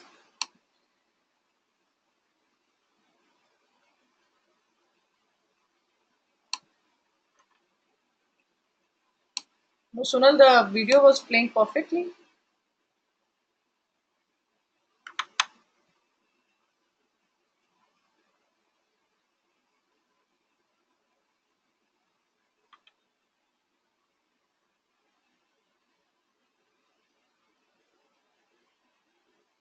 Okay, so we were here on the slide where we saying like what Rohit was mentioning, that before posting anything, any content on the Facebook page, we should be very careful, and we should try to ask these questions to us, whether this particular content which we are posting is liable to be posted on my brand page, and whether this is going to be liked by my audience, right? And if the answer is yes, then definitely we would go ahead with the posting, right? So for any what after this thing, what's the key learning for us here is that for any social platform, understand why the audience is present there, and actually we should try to post the content which is kind of the content which strikes the chord amongst them, right? So with them, the that connection needs to be built in. You should try to post a content which is more of a storytelling, right? It should not be a marketed content. It should not look like that it is something which you're trying to push it too hard, right? The user has to connect really well, that it the particular the brand resonates uh, with the user, and then obviously automatically they start engaging and they start conversing with the brand.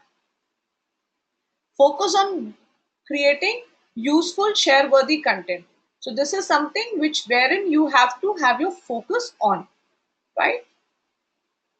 So here is that why do people share on social media? Understand the psychology of why people do share. So now, if we all know, we have come from the Stone Age, right? We used to, our ancestors or the from our originals, like we all originated from the apes. They used to live in caves, right? And they were fond of writing. So what we are saying is, right from that ape stage, we have a habit of sharing our thoughts, writing it on cave walls. Now we are gradually moved to the FB walls. So if we see, and there have been various studies which have been done by New York Times, and it says that 49% of people believe that sharing allows them to inform others about the content, as in it brings out the valuable and entertaining content for others. 68% believe that it gives the people a better sense of who they are. Absolutely proving themselves. They hear the point for Himanshu. It comes at rightly here that it proves you to be a thought leader, right? It defines themselves to others. 78% believe that sharing information online because it lets them stay connected to people, right? Otherwise, staying connected is difficult. So it is basically to grow and nourish the relationships. 69% of them believe that information allows them to feel more involved in the world, which is gives them a feeling of self fulfillment. 84% of them believe that sharing it for any cause actually creates that aura, announces it in a bigger sense. So it supports the cause. So now if we look at the key ingredients that for what kind of content works for social media platforms and the strategy, it's the informing, it's the inspiring, informative and educative content, entertaining, content which kind of triggers emotions with people, which people should connect, relate to the content. So that's kind of an emotions. That's kind of a content strategy we would which follow for our social media platform. Here, the storytelling has to be the key, which needs to connect well with the audience. Now, let's look at how do we try to measure the effectiveness of this content. When we what are the metrics which depends would depend on, and what's the objective behind that.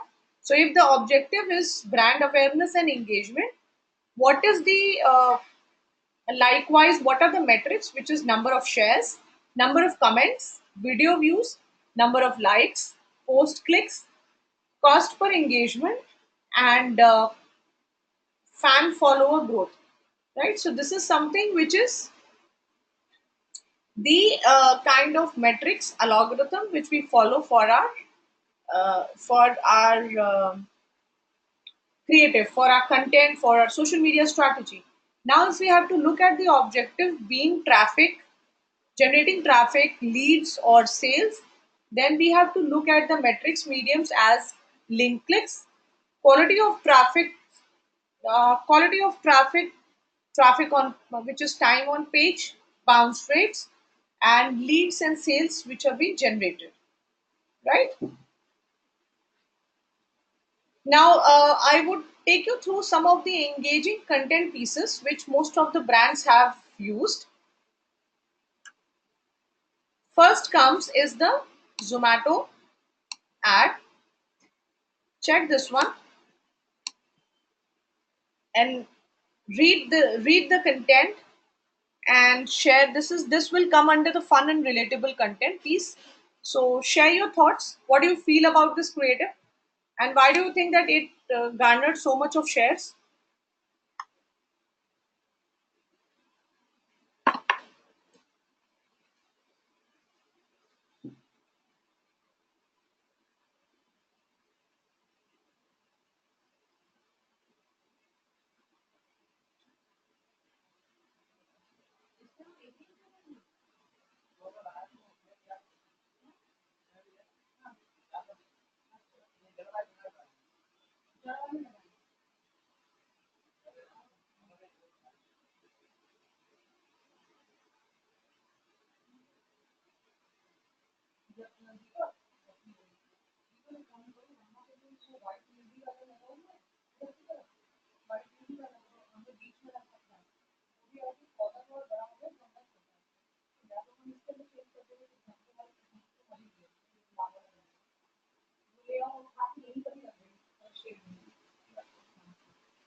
Great. So I think most of you got a hold of it. So what we are saying is that since most of the Indians are vegetarians, and secondly, it is very, very nasty and very irritating also at times that when our non-vegetarian friends try to make a mock of the vegetarians, right? So these are the most heard about comments which people have kind of addressed to, or people have kind of listened, right? So this is something which they can actually relate it well. Some point of the time, some point or the this thing they must have addressed to this thing, right? Also, what has happened is that Zomato, since there were so many comments and there were like 34,000 shares which happened, and there were like 40,000 likes, and there were so many comments, right? So you can actually trace down how many people are vegetarian here, and they could actually start sending them direct messaging. So this was a good activity which Zomato did. So in terms of doing a brand exercise also, they were able to connect to their audience for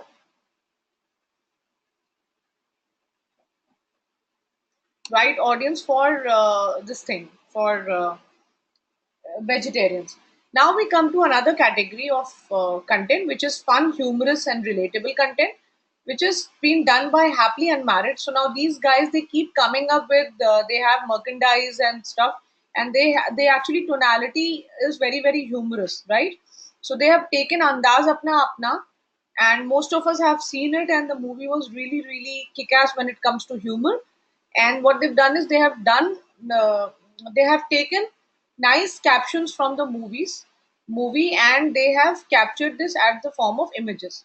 Another example is sometime animals say it better. So this is something which uh, they have done, which is happily unmarried. Like, this is how you group for photo. It is a typical Indian wedding which is being shown via these animal posts, and every girl looks like this in the wedding with makeup. When the photographer clicks only when you are eating, and this is when that the Varmala ceremony. So this comes out to be really nice. Then some examples for content which is leveraging trending topics. Amul is the one which are the leaders who actually builds up on a lot of a content when it's topical. So when Sindhu won the award at Rio, so they came out as the Sindustan Hamara. Then this is at the Doklam issue, right? So this is something which they actually try to capture the latest trending topics. Okay, now you tell me, should a brand wish its users on festivals? If you think yes, then why?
Okay, so you're saying only if it is making relevant sense.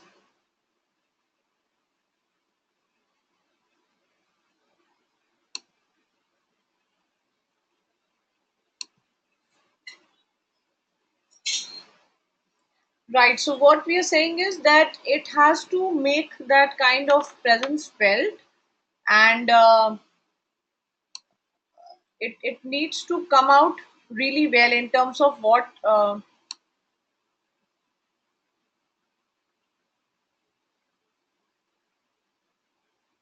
evaluating the readers. So let me just pull out that.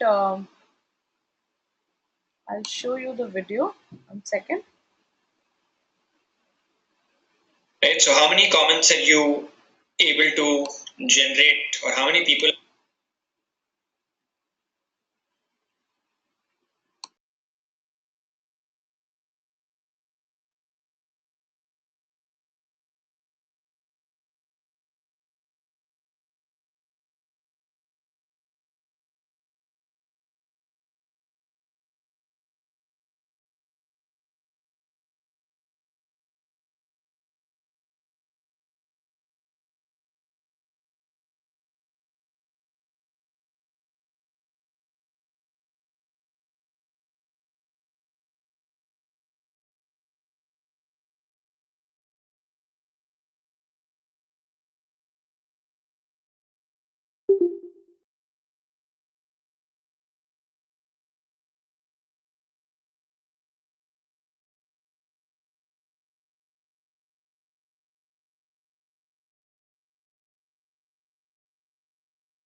Every brand would want to wish its users on festivals, right? So let's say that there's Diwali coming up, and every brand would want to wish its users a happy Diwali.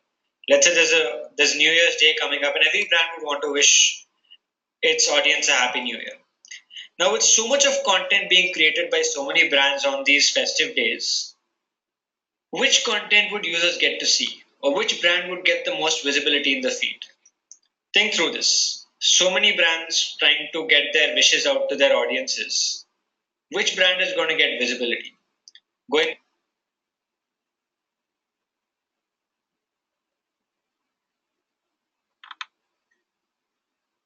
I'm just pulling out the. So some people might like Gandhiji more, some might like Tagore more, some might like, let's say, Bose more. So it appeals to different people who connect with different freedom fighters. So it has more of a mass appeal. And apart from being different, animated and standing out in the feed, it also triggers an emotion. If you read the line there, it says, "A tribute to those who helped shape the future of India. Happy Republic Day." Right? So this is something that's tugging onto that emotion of nationalism or patriotism. Right? It's an image that triggers that emotion and makes you want to share it. Right? So there's a whole bunch of brands wishing their audience on Republic Day. This brand would have made more of an impact and got more reach in the feed because it created something that was very different, cut through the clutter, and stood out from what the rest of the brands were creating. And so this is one example. Here's another one. So this is something that a brand has created for Women's Day. Again, it's an animated GIF, stands out in your feed, very different from most content that you would see. It shows a house falling apart, and it shows a woman coming and holding it together, literally. And then it says, "To the women to hold our homes together, literally, Happy Women's Day." So another great example there from a brand, for creative for a festival that stands out. So let's look at another example of content. This is another example of a GIF that people would relate to. So if you look at this GIF here, this was posted by Tata Docomo. You can see the logo there at the bottom right corner. This was posted by them on 29th Feb 2016. 29th Feb 2016 was a Monday. So this was a leap year once in 4 years, and that one extra day that you get in the year also happened to be a Monday. And they posted a picture of this guy sitting in his office, looking at a laptop and crying that he had to go to office on a Monday, on that one extra day that comes once in 4 years. Again, content that a lot of people would relate to. So before we get there, let me ask you guys a question. Is this content relevant to Tata Docomo's target audience? Is this content relevant to Tata Docomo's target audience? So probably pause the video for a few seconds, think through this, and then come back. Alright guys, so again I've asked this question to thousands of people, and I've heard a lot of people initially say no. And I'm guessing a lot of you would have also said, no, this isn't really relevant to Tata Docomo's target audience. But if you think a little deeper, who is Tata Docomo's target audience? People like you and me, right? Anyone who uses a SIM card, and we all use SIM cards. We all are customers of different mobile operators, whether it's Vodafone or Airtel, or let's say BSNL or Idea or any of those telephone operators. Now, we all need SIM cards, which means technically we are all Tata Docomo's target audience, right? Tomorrow, when you want to switch, let's say from Vodafone because you're not happy with their network, who would you go to next? Who's the next brand that you remember? Who's the next brand that you think is a good brand to approach? Right? What Tata Docomo is trying to do here is to connect to those people, which is all of us here. Anyone who uses a SIM card and might want to change to a different operator at some point. Students who go to school and college, they use a SIM card, and a lot of them hate Mondays and have those Monday blues. So would they connect to this creative? Of course they would. People who work in offices and have to go to work on a Monday morning after an awesome weekend, do they use a SIM card? Yes. Would they connect to this? Yes, they would. Right? So this is something that Docomo's audience would connect to, and this is something that they would share. Right? It's a great piece of content, very timely, very well thought through, and posted at the right time on the 29th of Feb 2016. Now, let me ask you another question. If Docomo is only going to post content on its page talking about, let's say, free recharge or let's say free talk time or some postpaid offer and prepaid offer, would you ever share that content? If you saw some content in your Facebook newsfeed talking about some postpaid and prepaid offer and some talk time offer or 4G offer, are you going to sit and share that content? Is it going to trigger you to go and share that piece of content with your friends? Obviously not, right? But if you see this and if you relate to it, there's a good chance or a much higher chance of you sharing it. When you share it, the brand, which is Tata Docomo, gets a lot more reach in the feed, gets more visibility, gets more brand awareness. Right? So again, this is the type of content that brands should be creating, not content that sells in your face. Like we said, people on social media do not want marketed content. They don't want to see content that is selling to them in their face. They want to see content that informs them, educates them, entertains them, inspires them, and something that they connect to. Right? This is a classic example of content like that. Next is another example. This is a video from the brand Ixigo. Those of you who have not heard of Ixigo, Ixigo is a travel brand. This I will just play it separately because this is something which is very, very awesome as a content. Right? 1 second.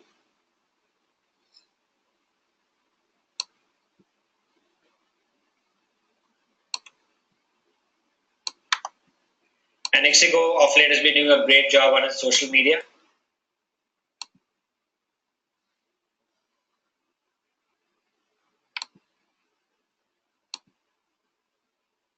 So I wanted to show you guys the content what we are posting, right? So we've gone through this.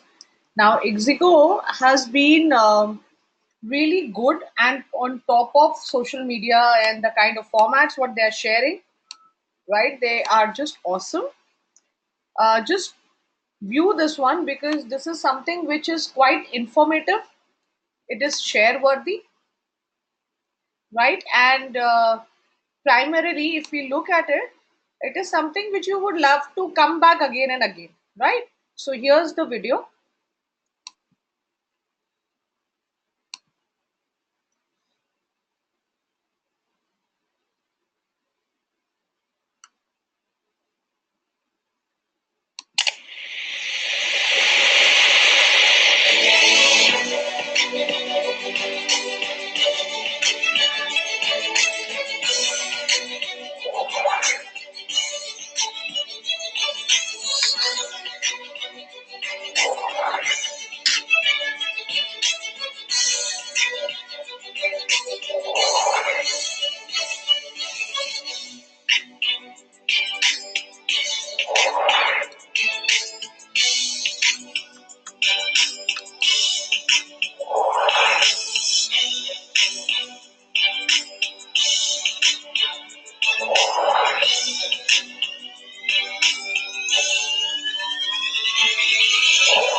this is something which was phenomenal.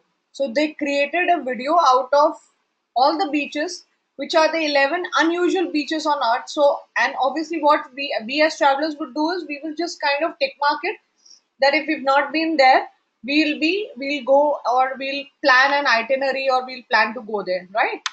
Same ways they created something for world's most unusual hotels, world's coolest taxis, and which actually went well.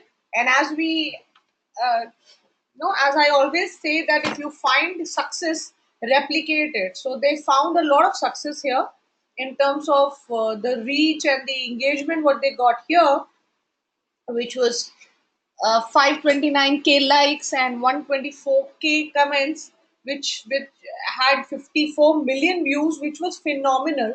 And then they tried to replicate it with the in the other two formats for hotels and taxis. This is something which came out to be very, very informative and educative tips. So these are kind of a DY the videos which are created, which also garnered 12 million shares, and this was the most viewed video on Facebook on in 2017. Let's have a look at this video.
So likewise, such videos get more and more attention. These were targeted for providing some useful tips to their target audience, which were the upcoming or mom to be. Time seems short, but for heaven's sake, just be an hour.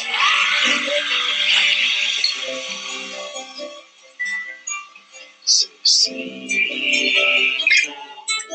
it's secure.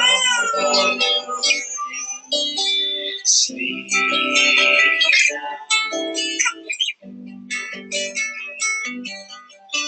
You don't want to stop, cause there's things to do, but for both of our sakes, why don't you have a snooze?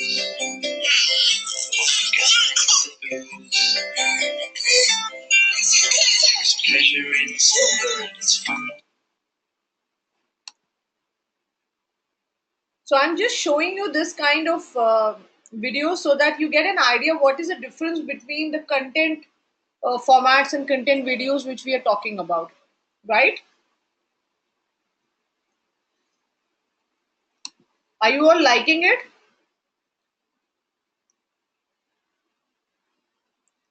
Great. So just check this one. You would love this video. This is an information video which was done with a humorous touch, and this was done for Exigo did that. Again, Exigo has been doing really, really good stuff.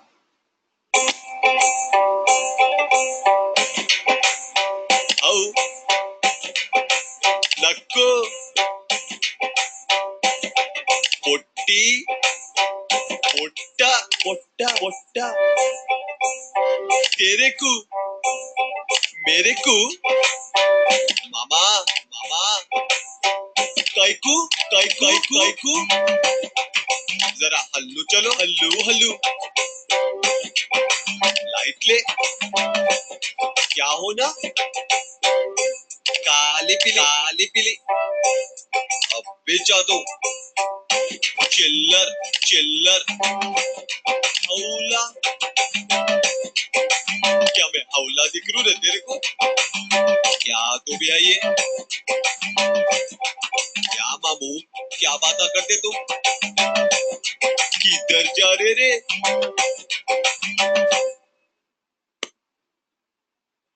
Superb it was. As in, the content itself is so funny that you feel like going back and kind of re-looking at. So then these were similar videos. Again, if you find success replicated, how to speak Bengali, how to speak Malayalam, how to speak Punjabi, and how to speak Tamil. Some information based videos wherein if you're coming out with some notification for your users or stuff, what you can do is that you come out with a video which is very, very informative. So this is what Axis Bank did. Check this out.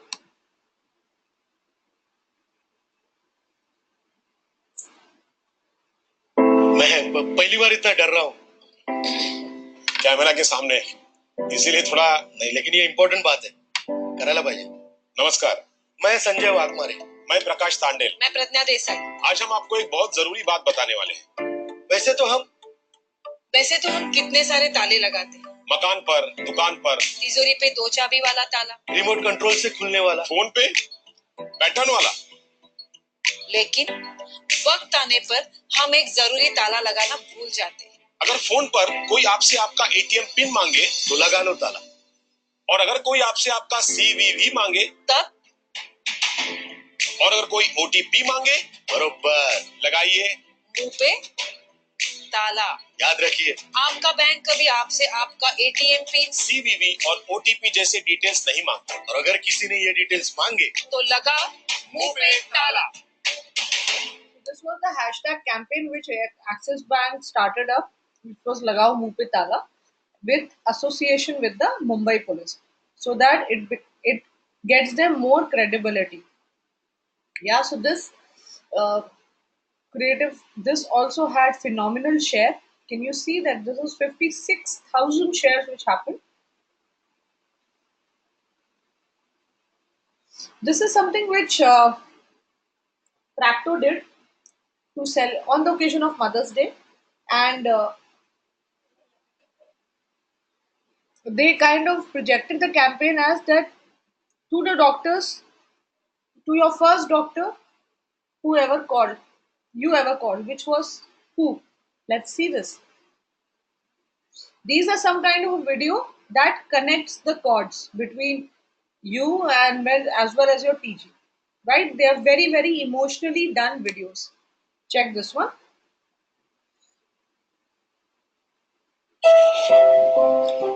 हर दर्द में, हर चोट में, बताओ पहले किसे याद किया?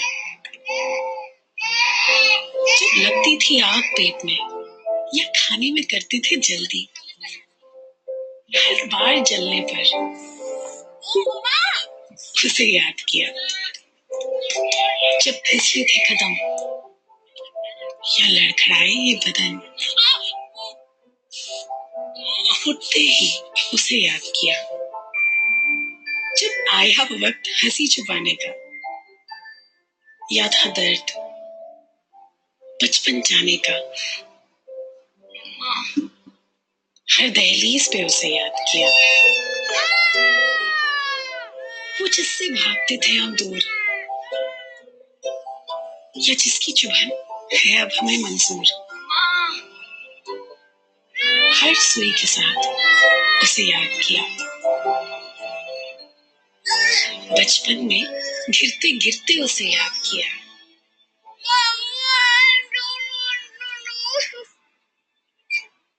इस उम्र में भी उठते उठते उसे याद किया। हर दर्द में, हर चोट में पहले तो माँ को ही याद किया। To the first doctor you ever called. Happy Mother's Day. From Practo. Wasn't this little too touchy and emotional? Yeah. It actually connects well with your audience. It connects well with the kind of they are reaching out to.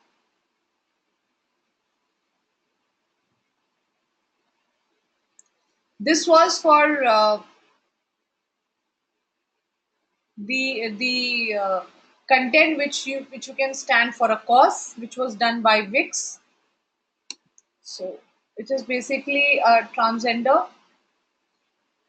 who, which was touch of care, and who give and supports a girl child. Mummy नाराज तो होने ही वाली। वो तो चाहती है कि मैं डॉक्टर ही बनूं। इसने हॉलीडेज खत्म और बोर्डिंग स्कूल शुरू। एक दिन भी एक्स्ट्रा रुकने नहीं दिया। मम्मी भी ना।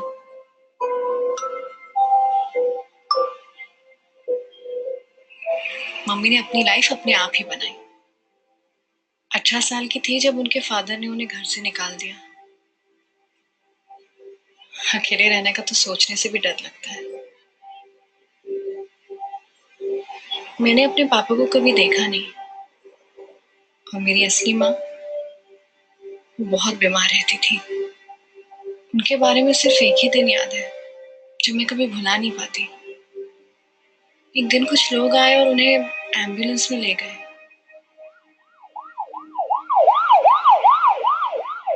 फिर वो कभी वापस ही नहीं आई।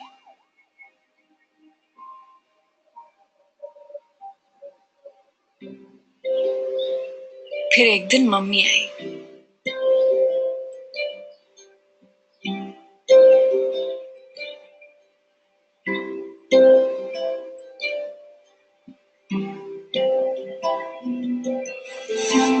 बहुत प्यार से मुझे अपनी गोद में बिठाया और मुझे अपने घर ले गई।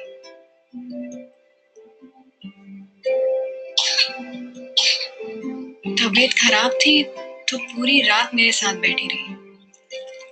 सुबह मम्मी ने एक सुंदर सी रेड फ्रॉक पहनाई, मेरे लिए ढेर सारे चिप्स बनाए।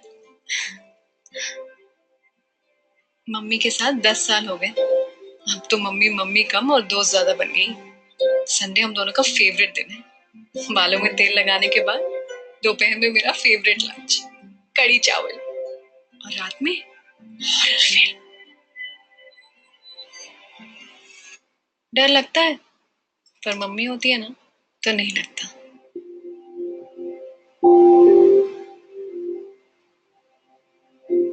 ये है मेरी मम्मी, है ना प्यारी।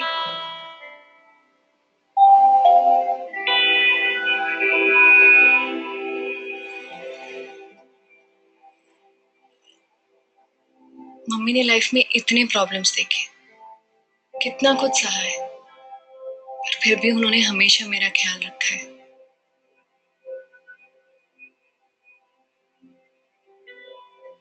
सिविक्स बुक में तो लिखा है कि सबके लिए बेसिक राइट सेम होते हैं, फिर मम्मी को क्यों नहीं है?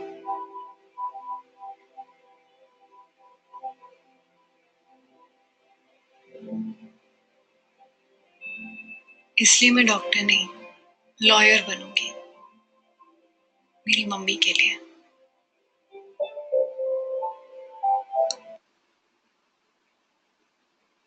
So such kind of content which is actually driving a cause, or that's to spread awareness amongst the audience, amongst the mass.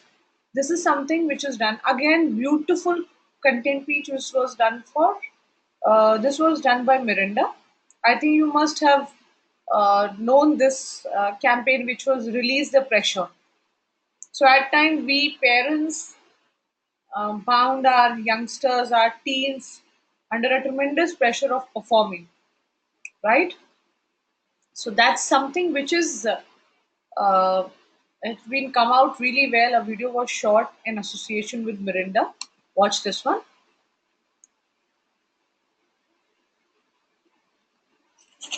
Dear Amma and Appu, you know I am very shy and it has taken a lot of courage to write this letter, so please listen to me.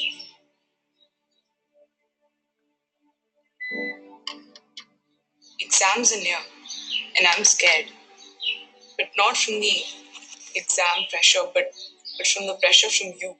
I know I did not do well last time, but believe me, I'm working really hard this time. You only talk about competition and marks. I feel like I don't have a life anymore. I have a limited capacity, you know. I can't study continuously for 10 hours in one go. Sometimes मैं आप दोनों से इतना डर जाती हूँ that I find myself in tears. I feel very suffocated and I just want to get away from it all. I don't understand why you don't let me meet my friends. I feel trapped.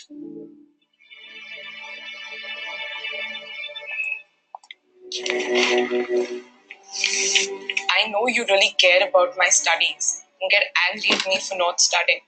Do you know, I really try hard. I get tired after studying. I want to watch football on TV, but need TV connection nahi kar pante. Please don't come to check on me inside my room after every half an hour. It really bugs me and breaks my concentration. You've become a stranger to me. I get a rumbling feeling in my tummy, like I'm going to faint. Baba, even when you're with me, it's like आप मेरे साथ नहीं हो. आप अभी भी अपनी office के बारे में सोच रहे हो. You look so stressed during my exams that it makes me nervous. आप सबके सामने प्लीज मुझे निशियांत की बेटी के साथ कंपेयर मत करो. Appa, why can't we be a normal house? You always scream and scold me. I haven't slept for nights after getting yelled at by you. Sometimes it's so frustrating that I feel like locking myself in the bathroom and not talking to anyone. I know you two really love me and are really concerned about me. But still sometimes, just let me be.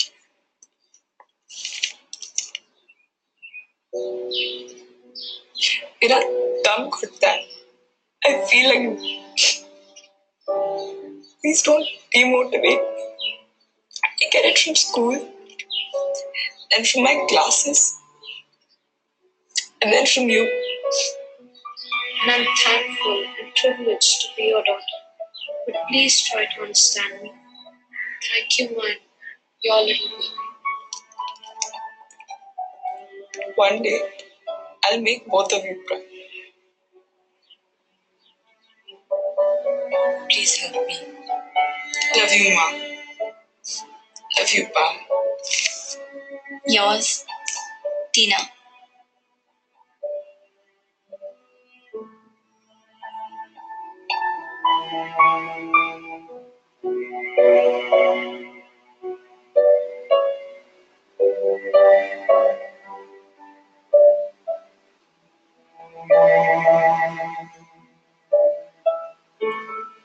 So this is something as an initiative which was taken by Miranda. It worked really well, right? And it did created the connection which was losing out, which was phasing out between the teenagers and their parents, right?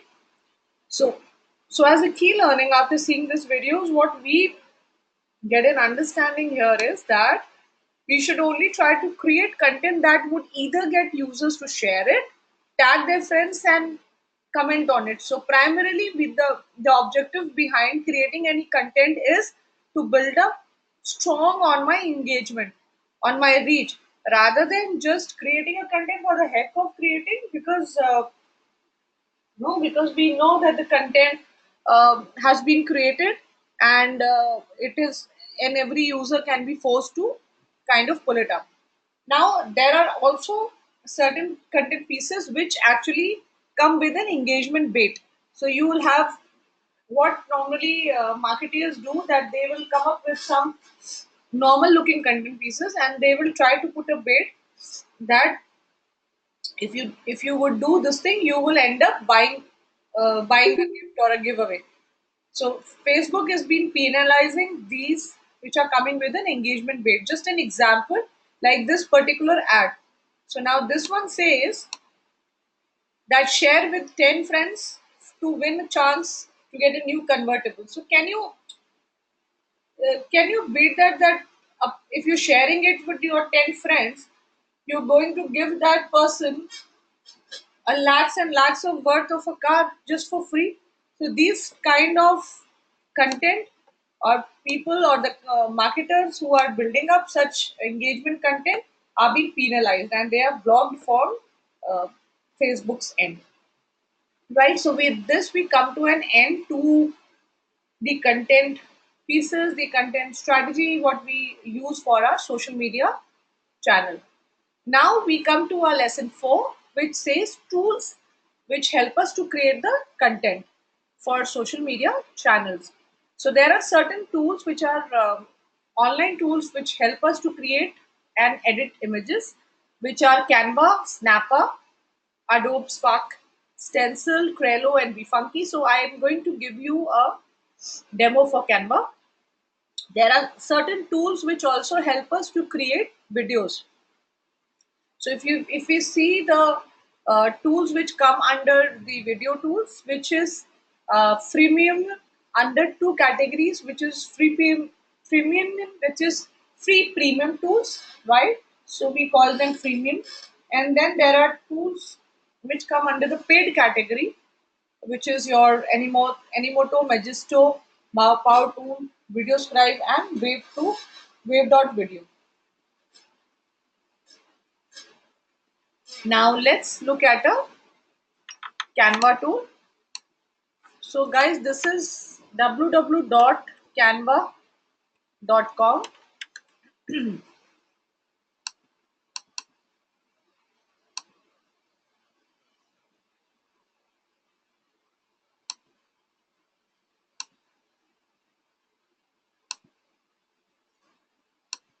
So this is www.canva.com.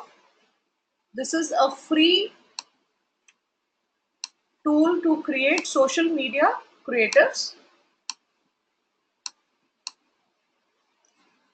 Now we have already created, so I already have a login here, right? This is my home page.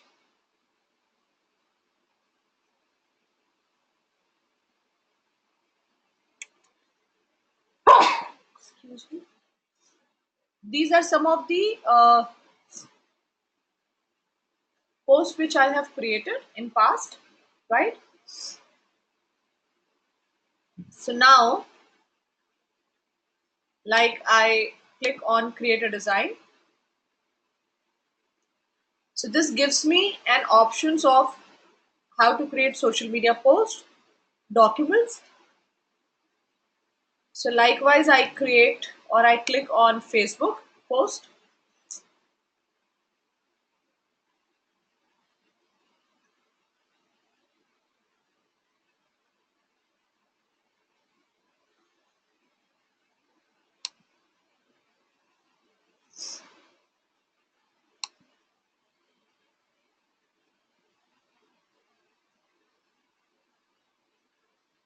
These are tool size, so at times they are little slow to open.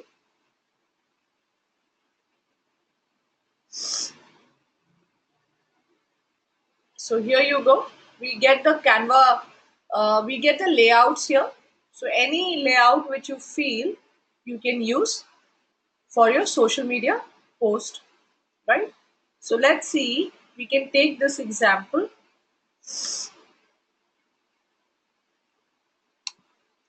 As this one, which says to live a creative life, we must lose our fear of being wrong.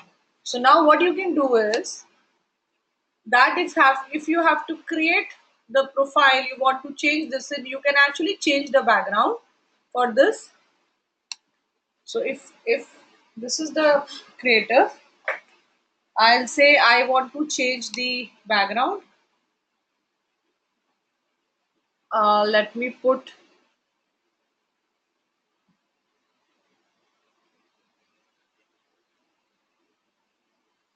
this as a background. Okay, so I've put this as a background, or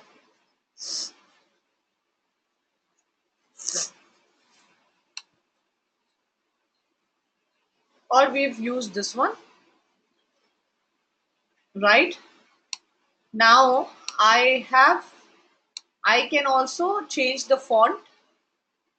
I can use say Mogra.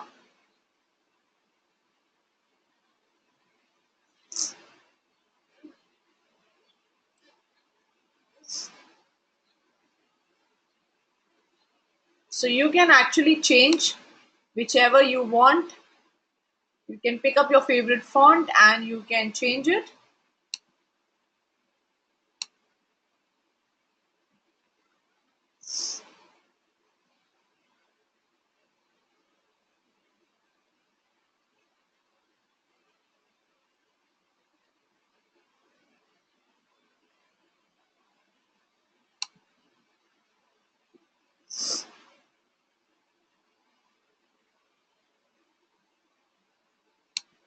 Okay, so then you can also look at changing the size, the font. Here also, if you want, you can change the caption here.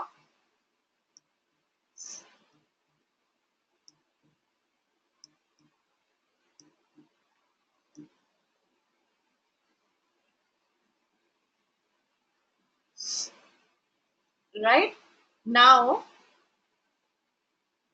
I can write here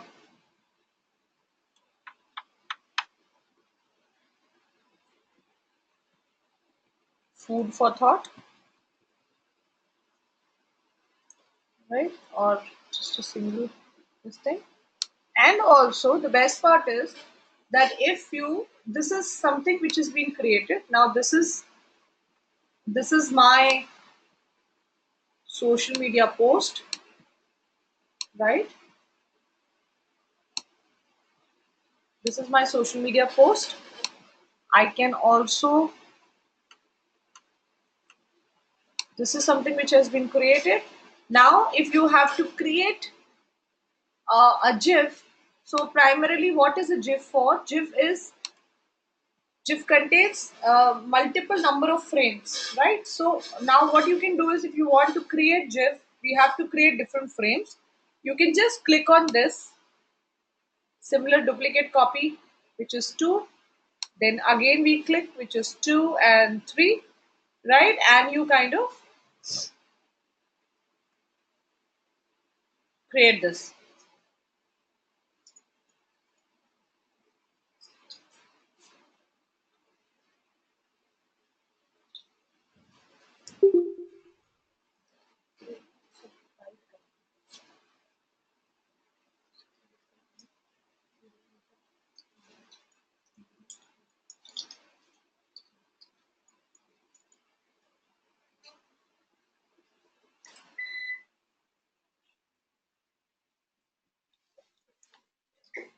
Right?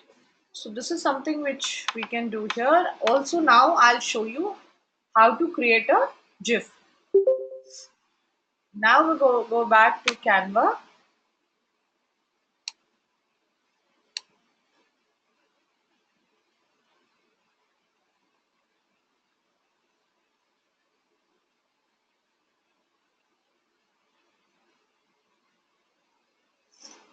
Like I'll show you this one. This is something which I had created for Instagram.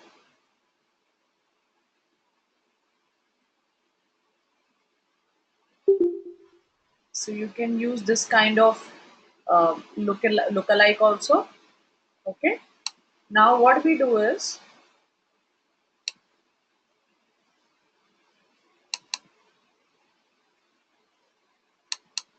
now to create a GIF, as I mentioned, you have to create different frames. So now, since this happens, okay, so I'll just tell you a brief about this. This I had done in my previous classes also. I show the example I've done. So this happens to be my boutique, a fashion boutique, and there's a sale there's a season sale which I'm giving. The boutique is known as Shoppers Shop, and there's an up to 50% sale. So I have changed the messaging also, right? So now, and this is the call to action which I have put. So it says up to 50% sale, Shoppers Shop, and summers are here. So where are you, right? This goes my second one, shirts florals. You'll see that the middle content will keep on changing. Sexy linen, breezy cottons, mix and match. So all my frames have been created with content. So these are 5 frames. 6th is the repetition, right?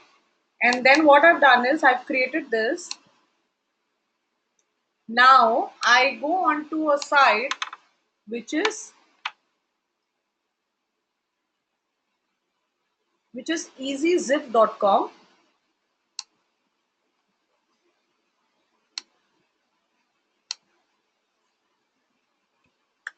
Guys, this is a website which is easygif.com, which helps you to create free gifs, right? So if you've created a image, right, you have different frames, you can create a gif out of it.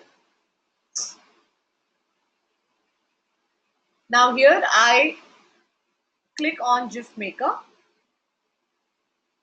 Okay, it says choose file, upload and make a gif. So I have to choose my file.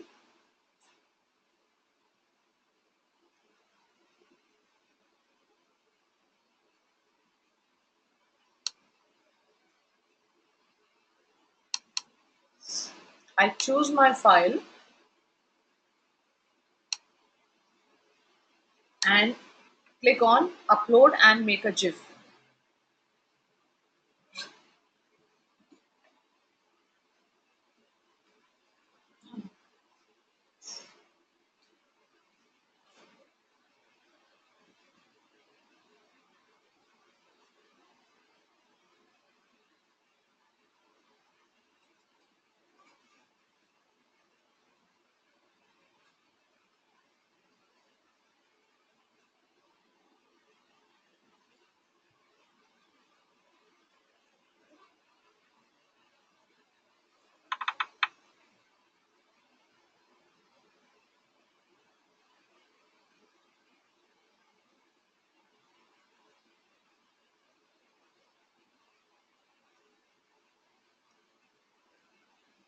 Can you see the frames which are listed up?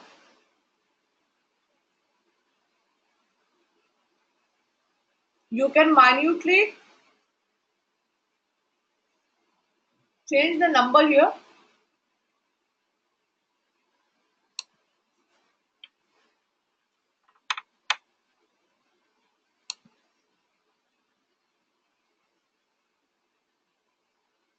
So I've changed it to 30.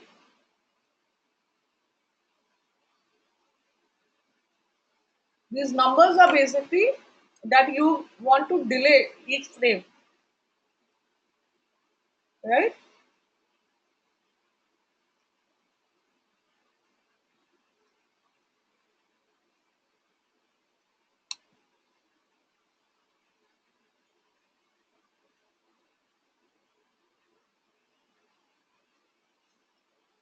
Guys, my GIF is created.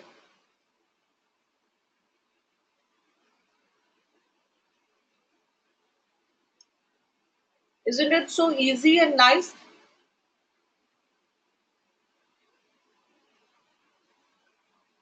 You don't require a creative team for this.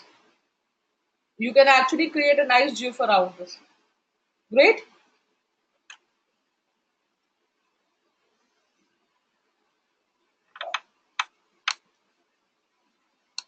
Huh?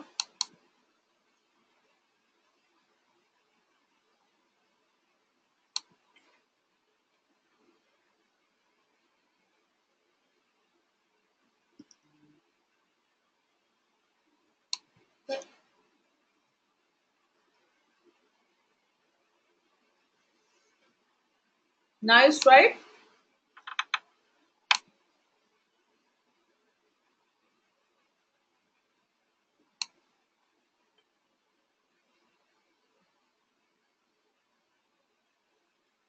So today we learned on the demo how we create a social media post for your Instagram, Facebook, any social media platform, a static post. And if we have to create a GIF, how do we create that GIF? Yeah? Okay. So with this, we come to an end of this section where I believe that we have learned, we all were attentive and we have learned that why should marketers care about social media.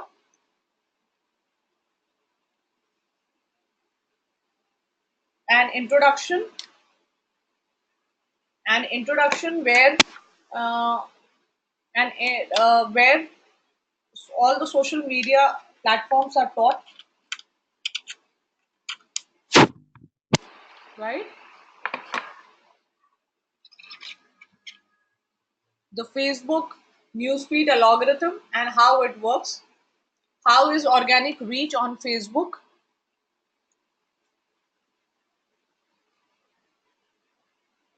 Why is it declining and how to deal with it? Approach towards content marketing on social media, psychology of social sharing, how to measure content effectiveness, and different brands have created share worthy content on social media. What are that content? So we actually saw those demo pieces. How to use online tools for creating content for social media. So guys, with this we come to an end to this entire module. I hope the entire session was quite engaging and entertaining, and we all were able to learn from this. Yeah, what I would want is that if you have any questions, please ask me, or else I would request others to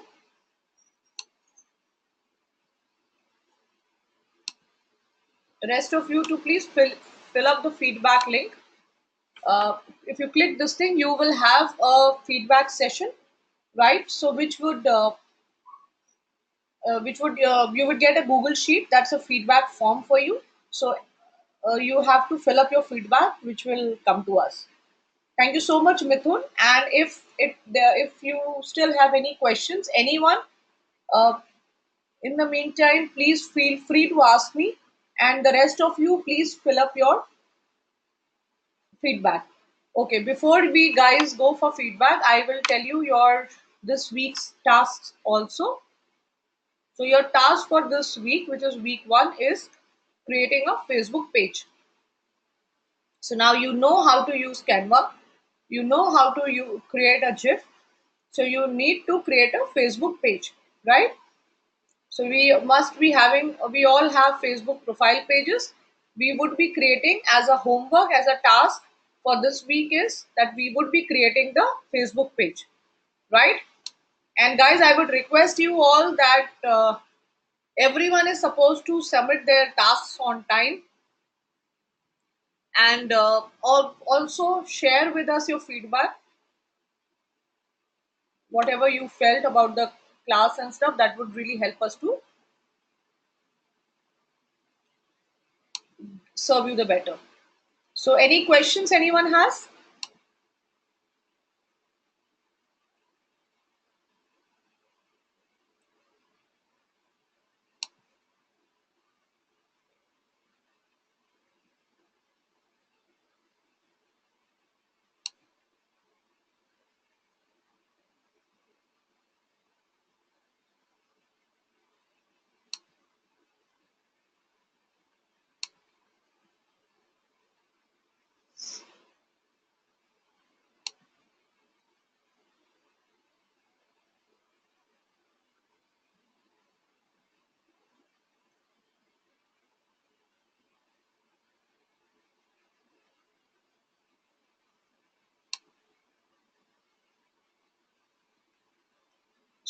Okay, I'll just go back to the page. Is this the page?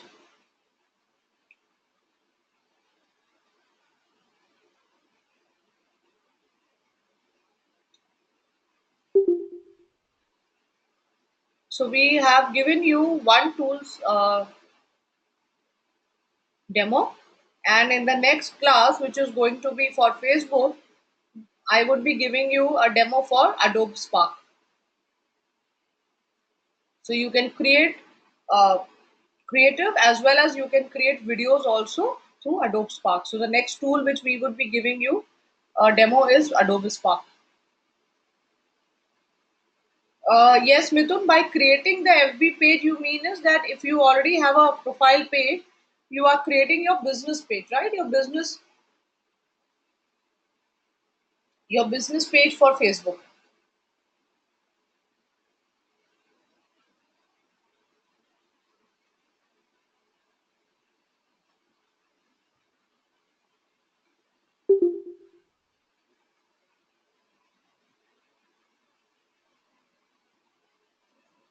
Yes, Sujit, you have to create by yourself. That's the task. That is what we have learned today. I will do that.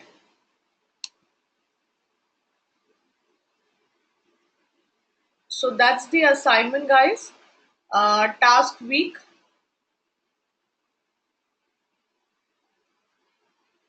Week 1 is Facebook page creation.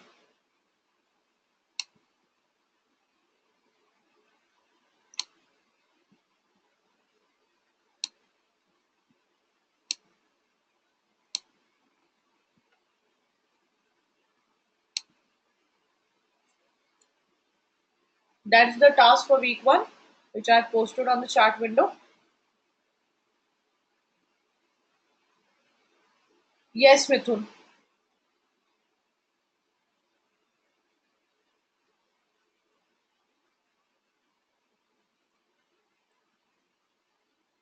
Uh,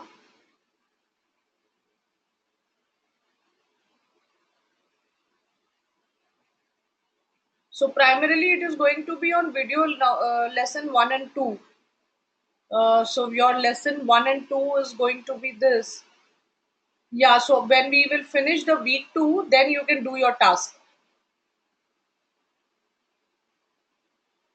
Because if I see for week 1, questions on video and lesson 1, 2.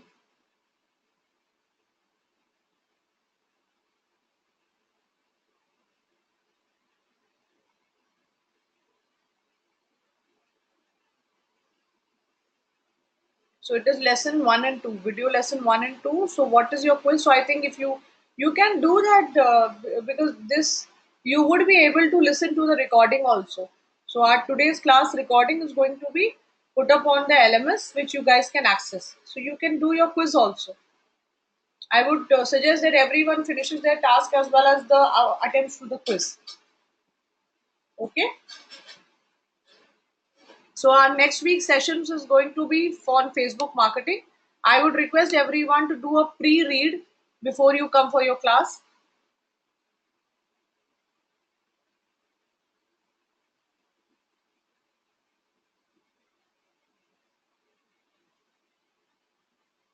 Uh, Himanshu, I did share that. Boutique GIF. Where do you want it? Thank you so much, guys.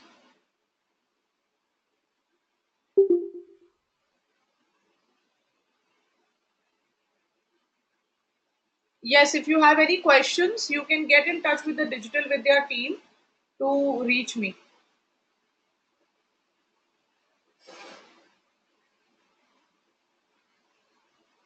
Okay. I hope you guys are done with your feedback.